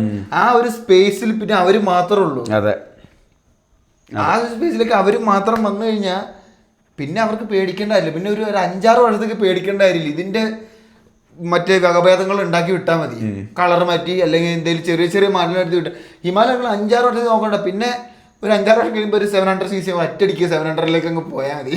400 മാർക്കറ്റേ നോക്കണ്ട. പിന്നെ അതായത് നേരെ സ്കിപ്പ് ചെയ്ത് മേളിലേക്ക് പോവാ. അവർക്ക് നമ്മളെ മനസ്സിനെ എന്നെ സംബന്ധിച്ചുള്ള മനസ്സിനെ പിടിച്ചു കുലുക്കണം വണ്ടി. അപ്പോൾ ഞാൻ പറഞ്ഞു എന്താ ഇപ്പോഴാണ് ഓർമ്മ വന്നത്. ഇനിയിപ്പോൾ എൻ്റെ മനസ്സിനെ അത് പിടിച്ചു കൊടുക്കുക. എനിക്ക് സർവീസ് സെൻറ്റർ ഇല്ലെങ്കിലും വിഷയമില്ല, വണ്ടിക്ക് അത് എന്നാ പ്രശ്നം എന്ന് പറഞ്ഞാലും വിഷയമില്ല. ഞാൻ ബാക്കിയെല്ലാം ഞാൻ സഹിക്കും. എൻ്റെ മനസ്സിന് പിടിച്ചിട്ടുണ്ടെങ്കിൽ ബാക്കിയൊക്കെ ഞാൻ വരുന്ന വഴിക്ക് നോക്കിക്കോളും. അതേപോലത്തെ ഇത് വരണം. അതായത് അല്ലാത്ത പക്ഷെ നമ്മളൊരു വണ്ടി എനിക്ക് സ്നേഹിക്കാൻ പറ്റൂല. ഏത് എത്ര റാലി ഓടിച്ചില്ല ഡക്കാറിൽ നിന്ന് ഉണ്ടാക്കി എന്ന് പറഞ്ഞാൽ എനിക്ക് മനസ്സിൽ പിടിക്കൂല. പൊന്നൻ വിഷ്വൽ പെർഫെക്ഷൻ ആണ് പ്രാധാന്യം കൊടുക്കുന്നത്, അതായത് മെക്കാനിക്കൽ പെർഫെക്ഷൻ. നമ്മൾ എൻ്റെ ഒരു കാര്യത്തിൽ എനിക്ക് ആദ്യ കാഴ്ചയിൽ തോന്നണം. നമ്മൾ ആദ്യ കാഴ്ചയിൽ അനുരാഗം എന്നൊക്കെ പറഞ്ഞിട്ടില്ല. അതേപോലെ ലവ് അറ്റ് ഫസ്റ്റ് സൈറ്റ് ആണ്. അത് കഴിഞ്ഞിട്ടാണ് രണ്ടാമത്തെ കാര്യം. കാണുമ്പോൾ മനസ്സിന് പിടിച്ചില്ല, അതിൽ എന്തുണ്ടെന്ന് പറഞ്ഞിട്ട് കാര്യമില്ല. കാണുമ്പോൾ നമ്മൾ കണ്ട് നോക്കി ഇങ്ങനെ നിൽക്കണം. ആഹാ, ഇതിന് എന്തൊക്കെയോ ഉണ്ട്. നമ്മുടെ ഉള്ളിനെ പിടിച്ചു കുലുക്കുന്ന ഒരു ഒരു ഒരു ഒരു ഒരു എന്താ പറയുക, ആ ഒരു ഫീല് കിട്ടണം നമുക്ക് ഉള്ളിൽ നിന്ന്. ഇല്ലാത്ത പക്ഷം കാര്യമില്ല. ഞാൻ എപ്പോഴും എല്ലാ കാര്യവും ഞാൻ വണ്ടി കണ്ട് മനസ്സിന് ഇഷ്ടപ്പെട്ടിട്ടില്ലെങ്കിൽ പിന്നെ അതിനോട് നമുക്കൊരു അറ്റാച്ച്മെന്റ് തോന്നില്ല. ഇപ്പം നമ്മൾ ഒരു പെൺകുട്ടിയെ പ്രണയിക്കുന്ന പോലെയാണ്. ആദ്യം കണ്ട് നമുക്ക് മനസ്സുകൊണ്ട് ഇഷ്ടപ്പെട്ടിട്ടില്ലെങ്കിൽ നമ്മൾ വെറുതെ പ്രണയിച്ചിട്ട് കാര്യമില്ല, പ്രണയിക്കാൻ പോകേണ്ട കാര്യമില്ല. നമ്മൾ ആദ്യ കാഴ്ചയിൽ ഇഷ്ടപ്പെടണം. ഏത് അതുതന്നെയാണ് ഞാൻ വണ്ടികൾക്കും നോക്കല്. അതുകൊണ്ട് എനിക്ക് ഇപ്പോൾ ഇറങ്ങുന്ന പല കാറുകളും എനിക്കിഷ്ടമല്ല. ഇപ്പോൾ ഇറങ്ങുന്ന പല കാറുകൾക്ക് എന്താണെന്ന് പറയുക, ഒരു എന്താ പറയുക, എന്നെ സംബന്ധിച്ചുള്ള വണ്ടികൾക്ക് എന്ന് പറഞ്ഞാൽ ഒരു പൗരുഷം ഉണ്ടായിരിക്കണം. ഒരു വലിയൊരു ആണത്തുള്ള മുഖമായിരിക്കണം. ആണുങ്ങളുടെ ആ ഒരു പോലത്തെ ഇപ്പോഴത്തെ വണ്ടികൾ എന്ന് പറഞ്ഞാൽ എല്ലാം ചെത്തിമിനിക്ക് ഇതാക്കി വരുമ്പോൾ എനിക്ക് എല്ലാവരും എൻ്റെ മനസ്സിൽ എല്ലാം ഈ തടിച്ച ചൈനീസ് പിള്ളേരുടെ ലുക്കാണ് എല്ലാത്തിനും. ശ്രദ്ധിച്ചു നോക്കി കഴിഞ്ഞാൽ തടിച്ചു കൊടുത്ത ചൈനീസ് പിള്ളേരുടെ ചെറിയ കണ്ണ് കുറേ തടിച്ചു കൊടുത്ത് എൻ്റെ മനസ്സിൽ എന്ന് പറഞ്ഞാൽ എല്ലാം ഇങ്ങനെ ആംഗിളുള്ള ഷേപ്പുകളാണ് എനിക്ക് കുറച്ചും കൂടെ റഫ് ആയിട്ടുള്ള എനിക്ക് കുറച്ചുകൂടെ അതാണ് എനിക്കിഷ്ടം. എനിക്ക് അല്ലാണ്ട് മറ്റേ എന്താ പറയുക എത്ര എയറോഡൈനാമിക്സ് എനിക്ക് അങ്ങനത്തെ ഒരു താല്പര്യമില്ല. നമ്മൾ വഴിതെളിച്ച് പോയി നമ്മൾ ഈ ബൈക്കിന്റെ കാര്യം പറഞ്ഞു. ജനറലി അതിന്റെ ഡിസൈൻ ഇഷ്ടപ്പെട്ടില്ല. എനിക്ക് പൊതുവെ ബാക്കിയുള്ള മാർക്കറ്റിൽ വണ്ടി കൊള്ളാം, പക്ഷെ എനിക്ക് പേഴ്സണലി ഇവരുടെ വിദേശത്ത് ഇറക്കിയ ഒരു മോഡൽ ഉണ്ട്, ഈ റാലി എന്ന് പറഞ്ഞ മോഡലിന്. അതിന്റെ ഹെഡ്ലൈറ്റ് ഇതിൽ കൊണ്ടുവന്നായിരുന്നു കുറച്ചും കൂടെ ഭംഗിയായിരുന്നു എനിക്ക് തോന്നി. റൗണ്ട് ഷേപ്പ് ഹെഡ്ലൈറ്റ് അങ്ങനെയായിരുന്നു, നല്ല കുറച്ചും കൂടെ ഭംഗി ഉണ്ടായിരുന്നു. ഈ ഇതിലെന്ന് പറഞ്ഞാൽ നോർമൽ ആയിട്ട് ടിപ്പിക്കൽ ഹോണ്ടയുടെ ഹെഡ്ലൈറ്റ് ആണ് LED. അതൊരു ആവറേജ് ക്വാളിറ്റി ഉള്ളൂ എന്നാണ് പല റിവ്യൂവിലും ഞാൻ കേട്ടത്. പിന്നെ മെയിൻ ഒരു പ്രശ്നം പൊതുവെ ഹോണ്ടയുടെ എഞ്ചിൻ സ്മൂത്ത് ആണെന്നാണ് നമ്മൾ പറയുന്നത്. പക്ഷേ ഇത് ഈ സെയിം എഞ്ചിൻ വെച്ചിട്ടുള്ള CB300F പലരും അഭിപ്രായപ്പെടുന്നുണ്ട് കുറച്ച് വൈബി ആയിട്ടുള്ള എഞ്ചിനാണെന്ന്. ചെറിയ വൈബ്രേഷൻ ഉണ്ടെന്ന് പറയുന്നത്. അത് എനിക്ക് തോന്നുന്നു മിക്കവാറും മറ്റേ സ്റ്റാൻഡേർഡ് വണ്ടികളായിരിക്കും. അതായത് നമ്മുടെ സ്റ്റാൻഡേർഡ് മോട്ടോർ സൈക്കിൾസ് ആയിരിക്കും അല്ലേ, സാധാ അപ്രൈറ്റ് ആയിട്ടിരുന്ന്. ഇതാ നേക്കഡ് സ്ട്രീറ്റ് ഫൈറ്ററാ ആണോ? അപ്പോൾ അറ്റാക്കിങ്ങിൽ കുറച്ചങ്ങോട്ടായിട്ട് അല്ല, ഞാൻ എന്താ പറഞ്ഞതെന്ന് പറഞ്ഞത്, ഈ ആ വൈബ്രേഷൻ ഇങ്ങനത്തെ വണ്ടികളിൽ വലിയ വിഷയം ഉണ്ടാവുമെന്ന് എനിക്ക് തോന്നുന്നില്ല. ഒന്നാമത്തെ കാര്യം ഇതിൻ്റെ അത്യാവശ്യം നമ്മുടെ ഇതിന് എന്താ പറയുക ഷാസി ഡിസൈനിങ് വ്യത്യാസം ഉണ്ടാവും. മറ്റേ ആ ഷാസിയിലായിരിക്കില്ല. പിന്നെ എന്താ പറയുക സസ്പെൻഷൻ വേറെ ആയിരിക്കും. അപ്പോൾ എന്താന്ന് പറഞ്ഞാൽ ഇതിൻ്റെ മൊത്തത്തിൽ നമ്മളൊരു ഓഫ് റോഡ് അങ്ങനത്തെ ഒരു രീതി ചിന്തിക്കുമ്പോൾ ഈ ചെറിയ ചെറിയ വൈബ്രേഷൻ ഇങ്ങനത്തെ വണ്ടികളിൽ വലിയ വിഷയം ഉണ്ടാവുമെന്ന് എനിക്ക് തോന്നുന്നില്ല. ഇതിനകത്തുനിന്ന് അത് നമ്മുടെ കയ്യിലേക്ക് ട്രാൻസ്ലേറ്റ് ആവുന്ന ഇത് ആ അങ്ങനത്തെ വണ്ടിയിലുള്ള ഒരു വൈബ്രേഷൻ ഇതിലേക്ക് നമ്മുടെ കയ്യിലോട്ട് വരുമെന്ന് ഈ ഒരു ഷേപ്പിൽ വരുമെന്ന് എനിക്ക് തോന്നുന്നില്ല. കാരണം ബാക്കിയുള്ള മെക്കാനിക്കലി ആ ഡിസൈനിന് ഈ ചെറിയ വൈബ്രേഷൻ അബ്സോർവ് ചെയ്യാൻ പറ്റുമെന്നാണ് എനിക്ക് തോന്നുന്നത്. പിന്നെ വൈബ്രേഷൻ എന്തായാലും ഉണ്ട്, എയർ കൂൾഡ് എഞ്ചിനാണ്, ഉറപ്പായിട്ടും വൈബ്രേഷൻ ഉണ്ടായിരിക്കും.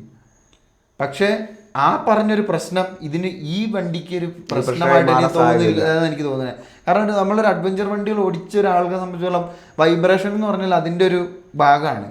നമുക്ക് ഇപ്പോൾ ആദ്യത്തെ ഒരു ഇനീഷ്യൽ RPMകളിൽ വൈബ്രേഷൻ വന്നില്ലെങ്കിലും നമ്മൾ മുകളിലോട്ട് പോകുന്നതോറും വൈബ്രേഷൻ വരാൻ തുടങ്ങും. അല്ലെങ്കിൽ നമ്മൾ ക്രൂസ് ചെയ്തുകൊണ്ടിരിക്കുമ്പോൾ ഏതെങ്കിലും ഒരെണ്ണത്തിൽ, കാരണം എല്ലാ മെറ്റീരിയലിനും ഓരോ റെസൊണൻസ് ഫ്രീക്വൻസി ഉണ്ട് വൈബ്രേറ്റ് ചെയ്യുന്നത്.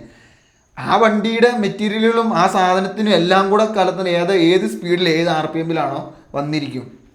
ഇപ്പോൾ ഹിമാലയനെ സംബന്ധിച്ചുള്ള 5000 അല്ലെങ്കിൽ 4500 വെളി കയറുമ്പോഴേക്കും വൈബ്രേഷൻ വരും. അല്ലെങ്കിൽ ഒരു 80 കിലോമീറ്റർ വെള്ളോട്ട് വൈബ്രേഷൻ ആ വണ്ടിക്കുണ്ട്. ഇതിലെന്ന് പറഞ്ഞാൽ 7500 ഒക്കെ എത്തുമ്പോഴേക്കും അല്ലെങ്കിൽ ഒരു 100ന്റെ വെള്ളോട്ട് പോകുമ്പോഴേക്കുമാണ് അതിലും വൈബ്രേഷൻ. അതെന്താന്ന് പറഞ്ഞാൽ ഓരോ വണ്ടിയുടെയും ഇതനുസരിച്ച് വെച്ചത്. പക്ഷേ ഇതേ എഞ്ചിൻ വെച്ചുള്ള കരീസ്മയ്ക്ക് ചിലപ്പോൾ വേറെ RPMലായിരിക്കണം. കാരണം എന്താ പറഞ്ഞാൽ അത് ഈ റെസൊണൻസ് ഫ്രീക്വൻസിയുടെ ഒരു പ്രത്യേകത അതാണ്. അതായത് എല്ലാ മെറ്റീരിയലിനും ഒരു റെസൊണൻസ് ഉണ്ട്. അത് ഏതിനാന്ന് പറഞ്ഞാൽ ഇതിൻ്റെ മൊത്തത്തിൽ ആകെ മൊത്തം തുകയാണ് നമ്മുടെ കയ്യിലേക്ക് നമുക്ക് കാലിലേക്കായിട്ട് വരുന്നത്. ഇത് അവരെങ്ങനെയൊക്കെ അബ്സോർബ് ചെയ്യാനോ ഇതിനൊക്കെ ചെയ്യുന്നത് വെച്ച് വ്യത്യാസം ഉണ്ടാകും. കാരണം മറ്റേ നേക്കിഡ് വണ്ടിയിലുള്ളതിൻ്റെ വ്യത്യാസം അത് ആ വൈബ്രേഷൻ ഇതിലുണ്ടാവാൻ സാധ്യത കുറവായിരിക്കും എന്ന് എനിക്ക് തോന്നുന്നത്. അല്ലെങ്കിൽ വേറെ RPMലായിരിക്കും ഉണ്ടാവുക. മനസ്സിലായോ? ഇതിപ്പോൾ ഇതെങ്ങനെ ഒരു ട്യൂൺ ചെയ്തതിനനുസരിച്ച് ഏത് RPMൽ വൈബ്രേഷൻ വരും എന്ന് പറയാൻ പറ്റില്ല. ഇപ്പോൾ ഇത് ചിലപ്പോൾ 80 വരും, ചിലപ്പോൾ 90 വന്നേക്കാം. വൈബ്രേഷൻ എന്തായാലും ഉണ്ടാവും. അത് അവർ പിന്നെ എന്താണെന്ന് ഇത് ഹോണ്ടയാണ്. ഹോണ്ടയിൽ പൊതുവെ ആൾക്കാർ ഒരിക്കലും, കാരണം അത് വണ്ടി ഓടിക്കുന്നുണ്ടെന്ന് പോലെ പലരും പറയുന്നത് അങ്ങനെയാണ്, അറിയത്തില്ല എന്ന്. ആ രീതിയിൽ അങ്ങനെ നോക്കുമ്പോൾ ഇത് വരുമ്പോൾ അതൊരു കൺസേൺ ആയിട്ട് മാറുന്നുണ്ട്, അത്രേ ഉള്ളൂ. അല്ല, ഞാനത് പറഞ്ഞേ അതാണെന്നിരുന്നാലും ഇതിലേക്ക് വരുമ്പോൾ അത് നമുക്ക് അത്ര ഒരു കാര്യമായിട്ട്. പിന്നെ ഇതാണ് ഈ വണ്ടിയിലേക്ക് ആ എഞ്ചിൻ കൊണ്ടുവന്നപ്പോഴേക്കും അവർ ആ പ്രശ്നം പരിഹരിച്ചിട്ടുണ്ടോന്ന് പറയാൻ പറ്റില്ല. ഞാനെന്താ പറയുക, നമ്മളിതിപ്പോ ആ വണ്ടിയിൽ ആ ഷേപ്പിൽ അതിന്റെ ആ ഒരു ഡിസൈനിൽ ഇരിക്കുമ്പോൾ അത് ഏതൊക്കെ നട്ടുകൾ എവിടെയൊക്കെ ഇതായെന്ന് നമുക്ക് പറയാൻ പറ്റില്ല. അതേ പൊസിഷനിലായിരിക്കില്ല ഇതിൽ വെച്ചിട്ടുണ്ടാവുക. ഇതിൽ ചിലപ്പോൾ അതിൻ്റെ ഇരിക്കുന്ന ഇരുത്തവും ഘടിപ്പിച്ചതൊക്കെ വ്യത്യാസം ഉണ്ടാവും, സെയിം എഞ്ചിനാന്ന് പറഞ്ഞാൽ. അപ്പോൾ ഈ വിറ എല്ലാം കൂടെ ഈ ഷാസിയുടെ ഉള്ളിലൂടെ ട്രാൻസ്ലേറ്റ് ചെയ്ത് നമ്മുടെ കയ്യിലേക്ക് എത്തുമ്പോഴേക്കും ചിലപ്പോൾ അതില്ലാതായിട്ടുണ്ടാവും. അതായത് ഞാൻ പറഞ്ഞത് അത് കൺസേൺ ആണ്. ചിലപ്പോൾ ആൾക്കാരെ സംബന്ധിച്ചുള്ള ഹോണ്ടയുടെ അടുത്തുനിന്ന് ഒരു വൈബ്രേഷൻ കേൾക്കുമ്പോൾ ഒരു പേടി ഉണ്ടാവും. പക്ഷേ ഈ വണ്ടിയെ സംബന്ധിച്ചുള്ള ഉണ്ടാവും എനിക്ക് തോന്നുന്നു. പക്ഷേ ഇതാണ് അത്, ആ ഒരു വൈബ്രേഷൻ ഉണ്ടെന്നേ ഉള്ളൂ. അതൊരു റിലയബിലിറ്റി കൺസേൺ ആണ്. അതല്ല, അതൊരു വിഷയമുള്ള കാര്യം. നമ്മള് കണ്ടമാനം പോളിഷ് ചെയ്തൊരു സാധനം ഇറക്കുമ്പോൾ പിന്നെ നമുക്ക് ഒരു പ്രശ്നമില്ല, നമുക്ക് ഇങ്ങനത്തെ ചെറിയ ചെറിയ പ്രശ്നങ്ങളായിരിക്കും ഏറ്റവും വലിയ പ്രശ്നമായിട്ട് മാറും. വേറൊരു കുഴപ്പമില്ലാത്ത സ്ഥിതിക്ക് അതാ നീ പറഞ്ഞു. ക്ലച്ച്ലെസിന്റെ ഒരു വീഡിയോ ഉണ്ട്, അതിൽ 15,000 കിലോമീറ്റർ ഉള്ള ഒരു വണ്ടിയാണ് CBR3 ഡെമോ ബൈക്കാണ് പുള്ളി ഓടിക്കുന്നത്. പക്ഷെ പുള്ളി പറഞ്ഞാൽ വൈബ്രേഷൻ ഉണ്ട്, പക്ഷെ സംഭവം നല്ല ഇതാണ്. ഹോണ്ടയുടെ ഇത് തന്നെയാണ് അത് പോകുന്നതെന്നാണ്. പവർ ചാടി കയറിയുള്ള ഒരു പവർ അല്ല എന്നാണ് എനിക്ക് മനസ്സിലായത് ആ വണ്ടിയിൽ. ഇതിൽ ഇപ്പൊ സ്പ്രോക്കറ്റിംഗ് മാറുമ്പോൾ എന്താണേലും ഇനീഷ്യൽ കൂടുതലായിരിക്കും, ടോപ്പ് സ്പീഡ് അങ്ങ് കട്ടാവും. കാരണം ഓഫ് റോഡിങ്ങിന് വേണ്ടി 6 സ്പീഡാണ്. പിന്നെ സ്ലിപ്പർ ക്ലച്ച് ഉണ്ടാകും, അതെനിക്ക് കൃത്യം അറിയില്ല കേട്ടോ.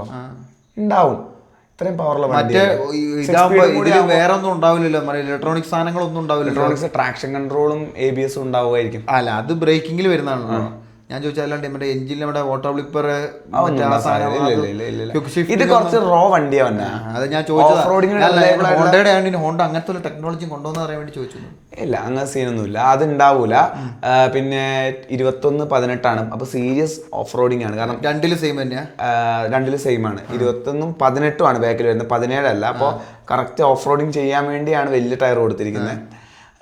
ഗ്രൗണ്ട് ക്ലിയറൻസ് ഞാൻ നേരത്തെ പറഞ്ഞാൽ എനിക്കൊന്ന് 835 തന്നെ ഉള്ളൂ. കാരണം അതിന്റെ സീറ്റിന്റെ ഷേപ്പ് എന്ന് പറഞ്ഞാൽ നമ്മുടെ എക്സ്പൾസിലുള്ള പോലെ പൊങ്ങിയല്ല, കുറച്ച് താന്ന് വന്നിട്ടാണ് റാലി സീറ്റ് ഇരിക്കുന്നത്. അപ്പൊ എന്തായാലും അത്ര ഇതുണ്ടാവും. ഗ്രൗണ്ട് ക്ലിയറൻസ് എനിക്ക് തോന്നുന്നു മിക്കവാറും 200 മേലെ എന്താണെങ്കിലും ഉണ്ടാവും. ഒരു 210-220 ഒക്കെ ഉണ്ടാവണം. ആ ഫോട്ടോ 835 പുറത്തുവിട്ടിട്ടില്ല അല്ലേ? എല്ലാ സ്പെക്കുലേഷൻസ് ആണ്. ചുമ്മാ ജെമിനിയോട് ചോദിച്ചു നോക്കിയാലോ എന്തായിരിക്കും ഒരു ഗസ് ചെയ്യാൻ പറഞ്ഞു കഴിഞ്ഞാൽ.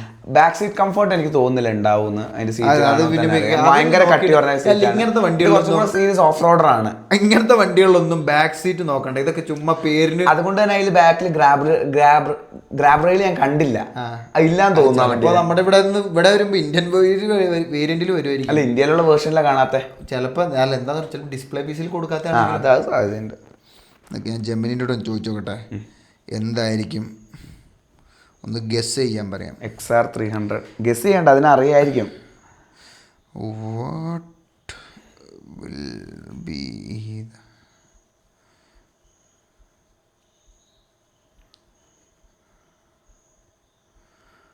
ഹോണ്ട XR300 അല്ലേ? 300 റാലി. രണ്ടിലും ഈ ക്ലസ്റ്റർ രണ്ടിലും 3 LCD അല്ല കളർ TFT ആണ്.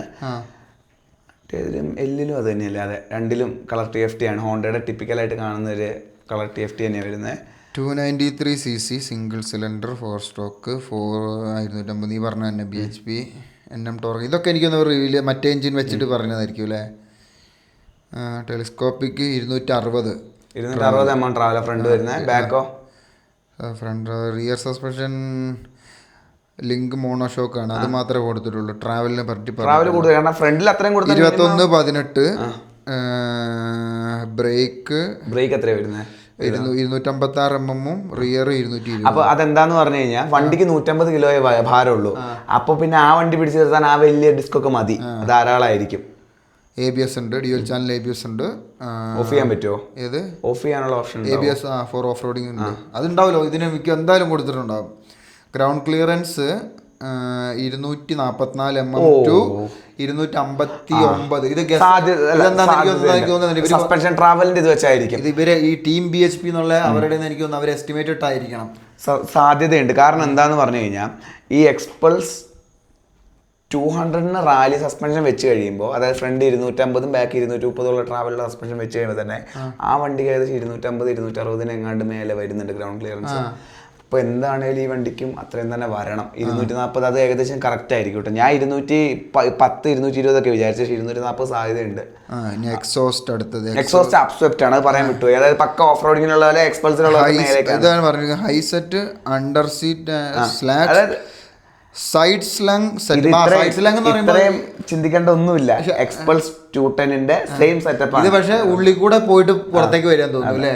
ഇതിന്റെ ഉള്ളിൽ കൂടെ പോയിട്ട് ഇതിന്റെ ചൂട് വലിയ വിഷയം ഉണ്ടാവില്ല. അതുകൊണ്ട് തന്നെ പൊന്നൻ എന്നിട്ട് പറഞ്ഞില്ല എന്നോട്, ഇതിന് മറ്റേ ഇതിന്റെ 2 സ്ട്രോക്ക് ഡേർട്ട് ബൈക്കുള്ള എക്സോസ്റ്റ് ആണോ? അതായത് അവിടെ മറ്റേ കാറ്റലിറ്റിക് കൺവേർട്ടർ വരുന്ന ഹീറ്റ് ഷീൽഡ് ആണ്. അത് കാണുമ്പോൾ വേറെന്താ നമുക്ക് അറിയാനുള്ള ഗ്രൗണ്ട് ക്ലിയറൻസ് കിട്ടി. നമുക്ക് വേറെ അറിയേണ്ടത് ഇതിന് അതായത് മറ്റേ വണ്ടിയില് വേറൊരു കാര്യം, ഈ എല്ലെന്ന് പറഞ്ഞാൽ ഡ്യുവൽ സ്പോട്ട് അതാണ്, മറ്റേത് അഡ്വഞ്ചർ ടൂർ. അതായത് എനിക്ക് തോന്നി എല്ലെന്നുള്ളത് ലോങ് എന്നായിരിക്കും മിക്കവാറും. അതായത് ലോങ് വീൽ ബേസ് ആയിരിക്കും ആ വണ്ടിക്ക് മിക്കവാറും, അതുകൊണ്ടായിരിക്കണം അതിന് ആ പേര് വന്നതെന്ന് തോന്നുന്നു. അല്ല, ഓഫ് റോഡിന് ലോങ് ആണോ ഷോർട്ടാണോ? ഷോർട്ടാണ് നല്ലത്. അതൊന്ന് നോക്കി നോക്കുക, അതൊന്ന് ഉറപ്പ് വരുത്തി നോക്ക്. ഇപ്പൊ സംശയമായി ആ എല്ലാം എന്താണെന്ന് നോക്കി. നീ മറ്റേ കൺസോളിന്റെ കാര്യം പറയാം. സ്റ്റാൻഡേർഡ് LCD ക്ലസ്റ്റർ കളർ ഉള്ളതാ എല്ലില് വരുന്നത്. മറ്റേതില് ഫുൾ TFT ഡിസ്പ്ലേ വിത്ത്. അപ്പൊ അത് നല്ല കാര്യമാണ്. നമ്മുടെ ഇതിൽ വരുന്ന പോലെ, അതായത് KLX വരുന്ന പോലത്തെ LCDയുടെ ചെറിയ ഇതാണ് മറ്റേ ബൈക്ക് എല്ലില് വരുന്നത്. ഇതിലാണ് കളർ TFT വരുന്നത്. ഇതിൽ മറ്റേ അഡ്വഞ്ചർ 390 ആ ടൈപ്പ്, അല്ലെങ്കിൽ എന്റെ എക്സ്പൾസിലുള്ള പോലത്തെ ഇതാ വരുന്നത്. മിനിമലിസ്റ്റിക് അതിന്റെ ഒന്നും ആവശ്യമില്ല. അപ്പൊ ചുരുക്കി പറഞ്ഞു കഴിഞ്ഞാൽ രണ്ട് ബൈക്കുകളിലും Honda selectable torque control, traction control ഉണ്ടോ? രണ്ടിലുണ്ട്. HSTC എന്നാണ് അവരുടെ. കാരണം എന്താന്ന് പറഞ്ഞാൽ അവര് ഹൈനസിൽ വരെ ട്രാക്ഷൻ കൺട്രോൾ കൊടുക്കുന്നുണ്ട്. അപ്പൊ ഈ ബൈക്കിൽ കൊടുക്കാൻ വേറെ ഒന്നും ഇല്ല, കൊടുത്തിട്ടില്ല. വേണ്ട, അത് മതി. നമുക്ക് ഏകദേശം വേണ്ട മെയിൻ സാധനങ്ങളൊക്കെ അതിനകത്ത് കവർ ആയിട്ടുണ്ട്. അതായത് ചുരുക്കി പറഞ്ഞാൽ ഇത്രയേ ഉള്ളൂ. രണ്ട് വണ്ടി അഡ്വഞ്ചർ വണ്ടിയാണ്. എല്ല് കുറച്ചും കൂടെ സീരിയസ് ഓഫ് റോഡർ ആയിരിക്കും. കാരണം അതിന് വെയിറ്റ് ഇതിനെക്കാട്ടിലും കുറവുമായിരിക്കും. അഡ്വഞ്ചർ ടൂററും ഇത് ഡ്യുവൽ സ്പോർട്ടും ആണ്. അപ്പോൾ ഉള്ള വ്യത്യാസം വരുന്നത് ഇതൊക്കെ ആയിരിക്കും. ഡ്യുവൽ സ്പോർട്ട് ആയിട്ടുള്ള ബൈക്കിന് വെയിറ്റിൽ ലേശം വ്യത്യാസം ഉണ്ടാകും. വെയിറ്റ് കുറവായിരിക്കും, കുറച്ചും കൂടെ സിമ്പിൾ ആയിരിക്കും അതിൽ എക്യുപ്മെന്റ്സ്. അതായത് ഇപ്പോൾ പറഞ്ഞ കളർ TFTക്ക് വരെ ചെറിയൊരു ഇതാണ്. അത് വിട്ട് കുറവായിരിക്കും, വണ്ടിക്ക് വീതി കുറവായിരിക്കും. അത് ആ ഫോട്ടോയിൽ നോക്കിയാലും മനസ്സിലാവും. മറ്റേത് കുറച്ചും കൂടെ തടിച്ച് ബൾക്കിയാണ്, ആ ടാങ്കിന്റെ ഷേപ്പ്. ഇത് കുറച്ചൊരു ഇതാണ്. അപ്പോൾ കുറച്ചും കൂടെ ഓഫ് റോഡ് സീരീസ് ആയിട്ടുള്ള ബൈക്ക് ഇതായിരിക്കും. അതിൻ്റെ റാലി ടവറോ കാര്യങ്ങളൊന്നുമില്ല. കുറച്ചും കൂടെ കറക്റ്റ് ഇതിലായിട്ട് നീളം കുറഞ്ഞ KLX പോലത്തെ ബൈക്കാണ്. ഇതിലേക്ക് വരുമ്പോഴേക്കും, റാലിയിലേക്ക് വരുമ്പോഴേക്കും അത് കുറച്ചും കൂടെ ടൂറിംഗ് ഫ്രണ്ട്ലി ആയിട്ടുള്ള വണ്ടിയായിരിക്കും.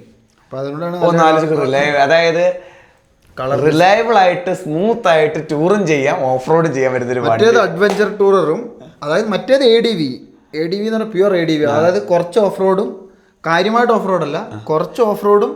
അതായത് ഒരു 40-60 ആണ്. 40 ഇല്ല, ഒരു 50-50 എന്ന് പറയാൻ പറ്റൂല. അല്ല, ശരിയാ, ഒരു 50-50 ആണെങ്കിൽ പറയാം. കാരണം അത്രയും എക്സ്പീരിയൻസ്ഡ് ആയിട്ടുള്ള ആൾക്കാരെ സംബന്ധിച്ചിടത്തോളം അതൊരു 50-50 മാറും. കാരണം വേണമെങ്കിൽ അതിലും മേലേക്ക്. കാരണം 250 നമ്മൾ എക്സ്പ്ലോർ ചെയ്ത് പോകാൻ.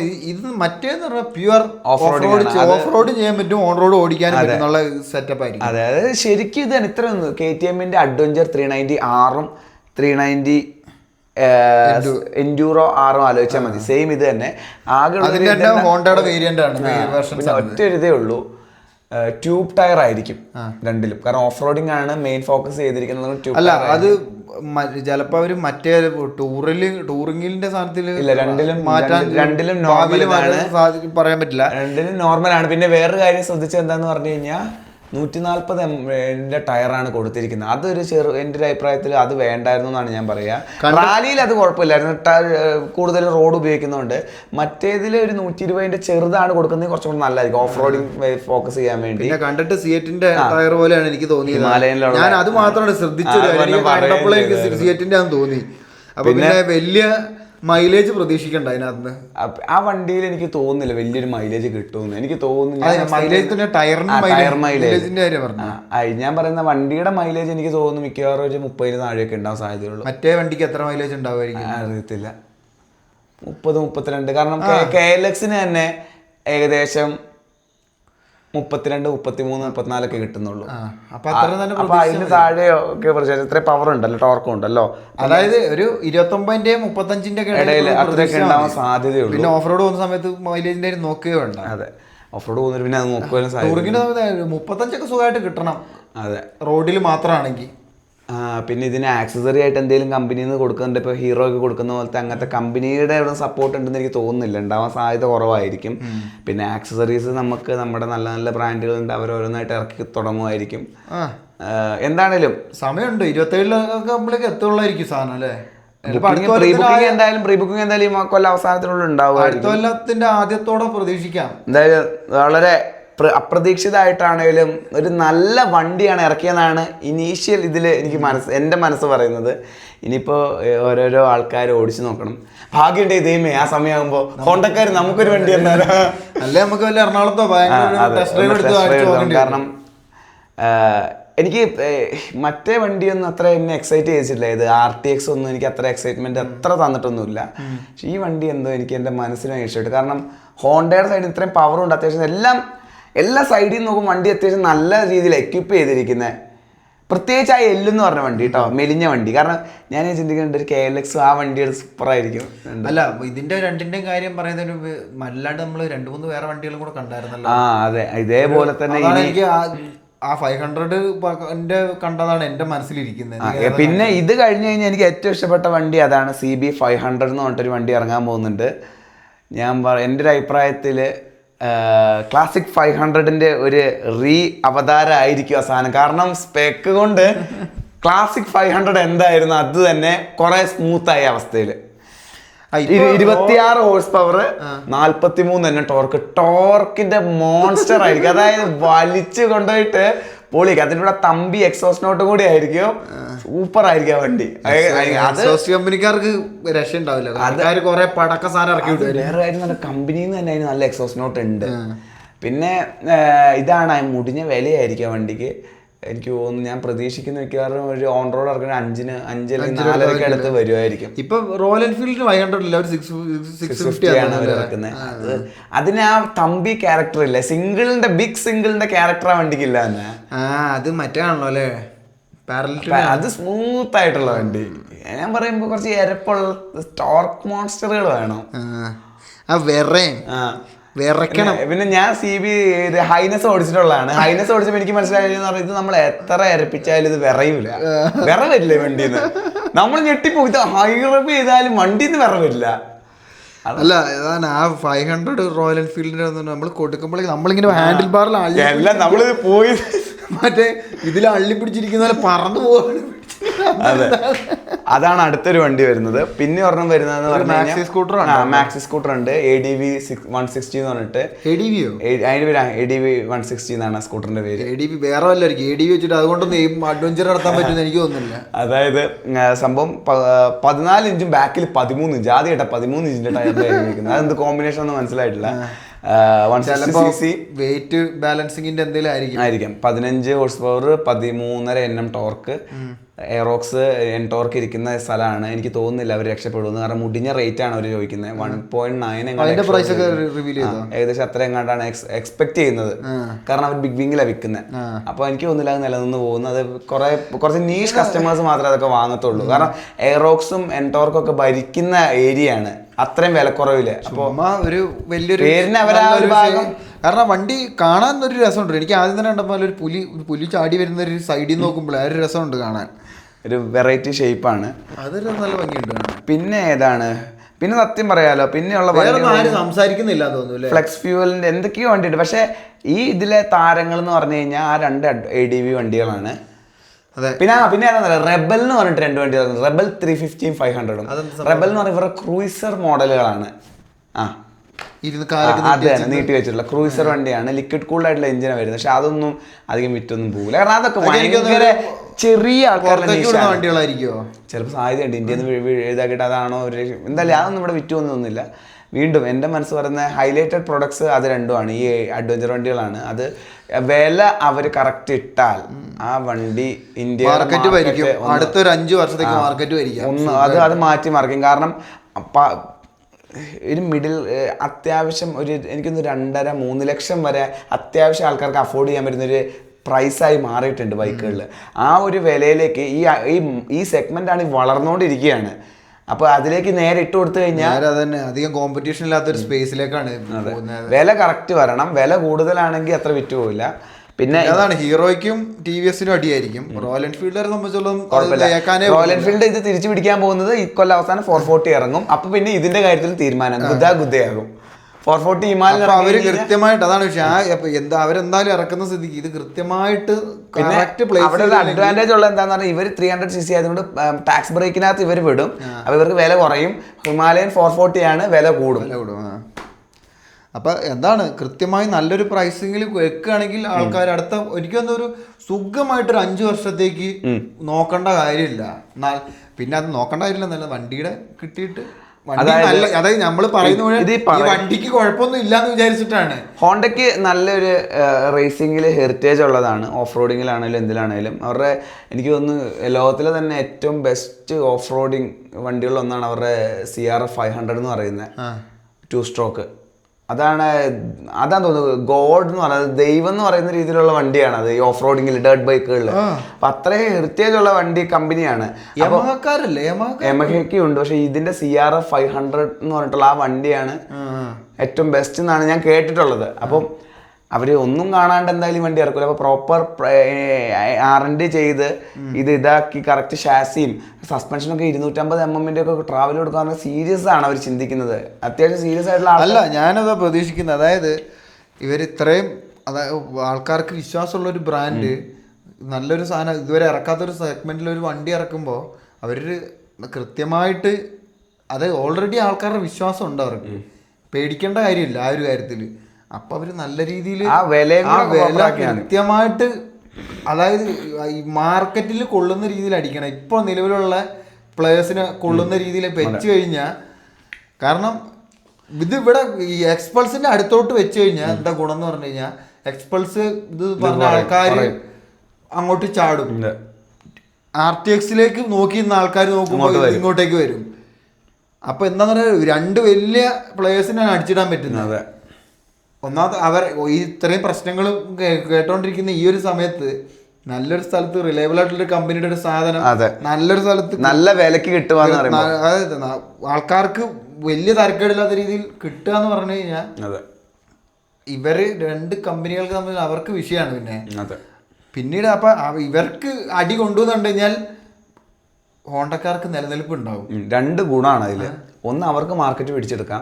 രണ്ടാമത്തെ, ഈ മാർക്കറ്റിൽ ഇപ്പൊ ഭരിച്ചുകൊണ്ടിരിക്കുന്നവർ മെച്ചപ്പെടും, അവരുടെ പ്രശ്നങ്ങൾ പരിഹരിച്ച്. അപ്പൊ അവര് അടുത്ത നല്ല നല്ല സാധനങ്ങൾ ഇറക്കാൻ, നല്ല നല്ല സാധനം മാത്രമല്ല അവരവരുടെ കോറിൽ നിന്ന് പണിയെടുക്കാൻ തുടങ്ങും, ശരിയാക്കി. അതാണ് ഞാൻ പറയുമ്പോ, ഇങ്ങനത്തെ നല്ലൊരു കോമ്പറ്റീഷൻ വന്നു കഴിഞ്ഞാൽ മാർക്കറ്റ് മൊത്തത്തിൽ ഡെവലപ്പ് ആവും. എല്ലാം ഇപ്പൊ കുറച്ചായിട്ട് എനിക്ക് തോന്നുന്നു ഈ ഒരു സെഗ്മെന്റ് ആണ്, അതായത് ഈ സബ് 400 സെഗ്മെന്റിലാണ് വണ്ടികൾ കുറെ ADV ആണെങ്കിലും അവര് ആ ഒരു ഇതാണ് എക്സ്പൾസിന്റെ ആ ഒരു ഇതാണ് എല്ലാവരും ഉന്നം വെക്കുന്നത്. എക്സ്പൾസ് ഭരിച്ചുകൊണ്ടിരിക്കുന്ന അതാണ് എല്ലാവരും നോക്കുന്നത്. അപ്പോൾ ഇപ്പോൾ എക്സ്പൾസിനെക്കാട്ടിലും ബെറ്റർ എന്ന് പറഞ്ഞിട്ട് കുറെ റിവ്യൂസ് പറയുന്നത് RTX ആണ്. പക്ഷെ RTXന്റെയും പ്രശ്നം ഈ ഹീറോയുടെ പോലെ തന്നെ റിലയബിൾ, അതായത് പുതിയൊരു വണ്ടിയാണ്, പിന്നെ റിലയബിലിറ്റി കൺസേൺ വിത്ത് സർവീസിന്റെ പ്രശ്നമാണ്, എക്സ്പീരിയൻസ് മോശമാണ്. പക്ഷെ RTX കൊണ്ട് എനിക്ക് തോന്നുന്നില്ല അങ്ങനെ നമുക്കൊരു ഹാർഡ് കോർ ഒരു അത് പറ്റുന്ന വണ്ടിയല്ല. കാരണം 150 ഉള്ളൂ. അത് സോഫ്റ്റ് റോഡർ ആണ്. അതെ, അതുകൊണ്ട് ഒരു അതുപോലെ അതിന്റെ ഷേപ്പ് തന്നെ അങ്ങനെയാണല്ലോ. അത് ADV ടൂറർ എന്ന് പറയും, അതൊരു ടൂറിംഗ് മെഷീൻ ആണ്. സത്യം ശരിയാ, ടൂററാണ്, പ്രോപ്പർ ടൂററാണ്. അത് എനിക്ക് കുറച്ചും കൂടെ എന്താ പറയുക, സ്പോർട്സ് ടൂറർ അവരുടെ അതിന്റെ ആ ഒരു സെഗ്മെന്റിൽ ഏറ്റവും ചെറിയൊരു ആ ഒരു വണ്ടി കഴിഞ്ഞാൽ പിന്നെ ആ ഒരു സെഗ്മെന്റിൽ ഉള്ളത് ഇതാണ് NX 500 എന്ന് പറഞ്ഞ ഹോണ്ടയുടെ ബൈക്കാണ്. അത് കണ്ടിട്ടുണ്ടോ? അത് ഏകദേശം ഇതേപോലെ അധികം വിറ്റ് ഇതായിട്ടുണ്ട്. അത് വലിയ വണ്ടി, പാരലൽ ട്വിൻ എഞ്ചിനൊക്കെ വെച്ചാൽ 6-7 ലക്ഷം രൂപ അതിന് വില വരുന്നത്. അല്ല, ഞാൻ പറഞ്ഞ എന്താന്ന് പറഞ്ഞു കഴിഞ്ഞാൽ, അതിനൊരു RTXന് ഒരു ADV എന്ന് വിളിക്കാൻ പറ്റാത്തൊരു വണ്ടിയാണ്. കാരണം അത് ടൂററാണ്. അത് ഓഫ് റോഡ്, ചെറിയ ഓഫ് റോഡിൽ കൂടെ പോവാന്നല്ലാണ്ട് നമുക്ക് എണീറ്റ് നിന്ന് അറ്റാക്ക് ചെയ്ത് പോകാനുള്ള ഒരു ഇത് കിട്ടുമെന്ന് എനിക്ക് തോന്നില്ല. അതായത് നമ്മള് പിന്നെ ഇതാണ് കഴിവുള്ളവന്റെ കയ്യിൽ എന്ത് കിട്ടിയാലും അവനെ കൊണ്ട് പറ്റും. പക്ഷെ ആ വണ്ടി എനിക്ക് തോന്നുന്നു ഇതേപോലെ ഈ സ്പോർട്സ് ടൂററിലെ കാറ്റഗറിയിൽ അതിലൊരു എൻട്രി ആയിട്ട് ചെയ്യാൻ പറ്റുന്ന ഒരു വണ്ടിയാണെന്ന് എനിക്ക് തോന്നുന്നത്. അതായത് പവറായിട്ടുള്ള ഒരു വണ്ടി കൊണ്ട് സ്പീഡിൽ ക്രൂസ് ചെയ്ത് പോകാൻ പറ്റുന്ന ഒരു വണ്ടി. അത് ഒരു ADV ടൂറർ എന്ന് പറയും. പക്ഷെ ഇത് ADV ആണ്, ഇത് പ്രോപ്പറാണ്. ഇതെന്താന്ന് പറഞ്ഞു കഴിഞ്ഞാൽ കൃത്യം നടുവിലാണ് ഇവരെ രണ്ട് പിടിച്ച് ഇപ്പൊ നിലവിലുള്ള വണ്ടികളുടെ കൃത്യം നടുവിലാണ് ഇരിക്കുന്നത് സാധനം. സ്പെക്ക് കൊണ്ടും കാര്യങ്ങളും കൊണ്ടും രണ്ടിനെക്കാട്ടിലും മെച്ചമാണ്. അതെ. അപ്പൊ എന്താന്ന് പറഞ്ഞു കഴിഞ്ഞാൽ വിലയാണ് ഇനി അടുത്ത് ഇതിനെ തീരുമാനിക്കാൻ പോകുന്നത്, ഇതിന്റെ നിലനിൽപ്പ് ഉണ്ടാവില്ല. അതായത് ഇവര് ആ ഇതിന്റെ അടുത്ത് പിടിക്കാൻ പറ്റും. അത് ഇവരുടെ മെന്റാലിറ്റി പോലെ ഇരിക്കും. ഇപ്പൊ ഹോണ്ടക്കാരെ സംബന്ധിച്ച് അവർക്ക് ഒന്നും ടെൻഷൻ ഇല്ല. അവരിപ്പോ അവരുടെ കാറിന്റെ സെഗ്മെന്റ് ഒന്ന് ആലോചിച്ച് നോക്ക്. കാറിൽ അവർ എന്താ പറയുക, അവരൊരു സമയത്ത് വലിയ ടീമായിരുന്നു, ഏറ്റവും നല്ല വണ്ടികളൊക്കെ ഉണ്ട്, ഇന്നോവേറ്റീവ്. ഇപ്പൊ അവർ അതിനോടൊന്നും താല്പര്യമില്ല. അവര് ജസ്റ്റ് ആ പേരിനൊരു വണ്ടി ഇറക്കാം, അങ്ങനത്തെ ഒരു മെന്റാലിറ്റിയിലേക്ക് എത്തി. വില കൂട്ടി പ്രീമിയം എന്ന് പറഞ്ഞിട്ട് പക്ഷെ എന്നാൽ ഫീച്ചേഴ്സ് ഒക്കെ കുറച്ചിട്ടുള്ള ഒരു വണ്ടിയാണ് ഇറക്കുന്നത്. അപ്പൊ അവര് ചിന്തിക്കുന്ന, എനിക്ക് തോന്നുന്നു അവർക്ക് ഇവിടെ 2 വീലറിൽ അവർ ഭരിച്ചുകൊണ്ടിരിക്കുക, അവർക്ക് അതിൽ നിന്ന് ലാഭമുണ്ട്, ഇത് ജസ്റ്റ് ഇറക്കാൻ ആ ഒരു മെന്റാലിറ്റി. അപ്പൊ ഇങ്ങനത്തെ ഒരു മെന്റാലിറ്റി വരുമ്പോഴുള്ള കുഴപ്പം അനാവശ്യമായ ഓവർ കോൺഫിഡൻസ് വരും. അപ്പൊ ഇവർ ഈ ഓവർ കോൺഫിഡൻസിന്റെ പുറത്ത് അവർ ചിന്തിക്കുകയാണ്, നമുക്ക് ജസ്റ്റ് ഇതിന്റെ പുറത്ത് കയറ്റാം, വില എന്തുവാട്ടെ, വാങ്ങുന്നവർ വാങ്ങട്ടെ എന്നുള്ള മെന്റാലിറ്റിയോടെ വന്നാൽ ഈ വണ്ടി വിറ്റുപോവില്ല. പക്ഷെ ഇവര് സീരിയസ് ആണ്. കാരണം ഞാൻ ആലോചിക്കുന്ന ഇതാണ്, 300cc ഇറക്കണമെങ്കിൽ ഇവർ ചിന്തിച്ചിട്ടുണ്ടാവും ഈ മാർക്കറ്റാണ് നല്ലത്, ടാക്സ് ബ്രേക്കും കിട്ടും, ആൾക്കാർ അധികം വാങ്ങുന്ന ഇതിലാണ്, ഇതിൽ നല്ലൊരു വണ്ടി കൊടുക്കാൻ പറ്റുവാണെങ്കിൽ വിറ്റ് പോകുന്നുള്ള മൈൻഡോടെ ആണെങ്കിൽ അതെ, പ്രൈസ് അവർ അതേപോലെ ആക്കണം. അല്ല ഞാനതാ പറയുന്നത്. ഇത് നീ ഒന്ന് ആലോചിച്ച് നോക്ക്, നമ്മൾ മൊത്തത്തിൽ ഇതിന്റെ ഒരു കപ്പാസിറ്റി വെച്ച് നോക്കുമ്പോൾ, ഇതിന്റെ എഞ്ചിന്റെ CC വെച്ച് നോക്കുമ്പോൾ ഇത് കൃത്യം നടുവിലുള്ള ഒരു വണ്ടിയാണ്. 210 ഇവിടെ കിടക്കുന്നത്. ആർടെക്സിന് എത്ര, 300 ആണോ 350 പിന്നെ ഉള്ളത് ഹിമാലയൻ, പിന്നെ അങ്ങോട്ടേക്ക് ഇങ്ങനെയാണ് ഇതിന്റെ പ്രൈസ് റേഞ്ച് വെച്ച് നോക്കുമ്പോൾ ഏറ്റവും ചെറുത് എക്സ്പൾസ് 200, 210, KLX. ഇതിന്റെ വില ഏതാണെന്ന് അറിയത്തില്ല.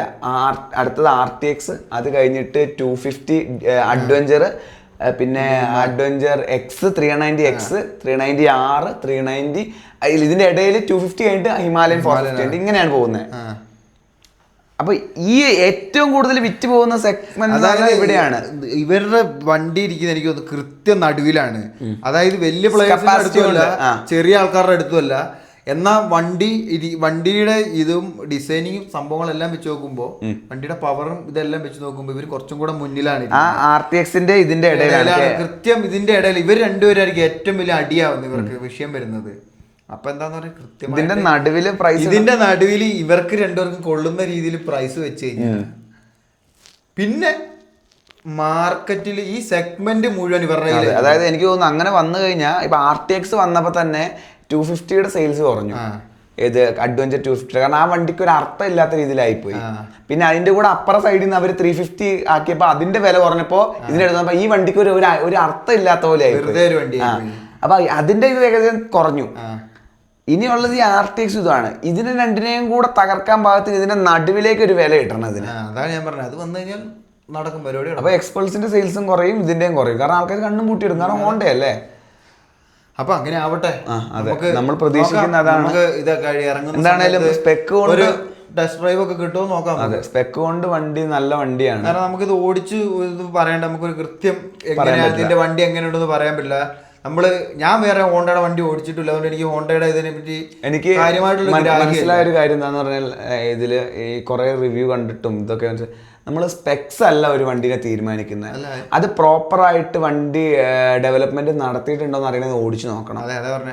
അപ്പൊ നമുക്ക് ഇനിയിപ്പോ വരും എന്തായാലും ഈ വർഷം അവസാനത്തോടെ എത്തുമായിരിക്കും സാധനം. നമുക്ക് നോക്കാം, ഒരു ഇത് കിട്ടുമോ നോക്കാം. കിട്ടുകയാണെങ്കിൽ നമുക്ക് ഓടിച്ചിട്ട് ശരിക്കുള്ള നല്ലൊരു അഭിപ്രായം. 300L XR 300 റാലി പേരും വായിൽ നിറയുണ്ട്.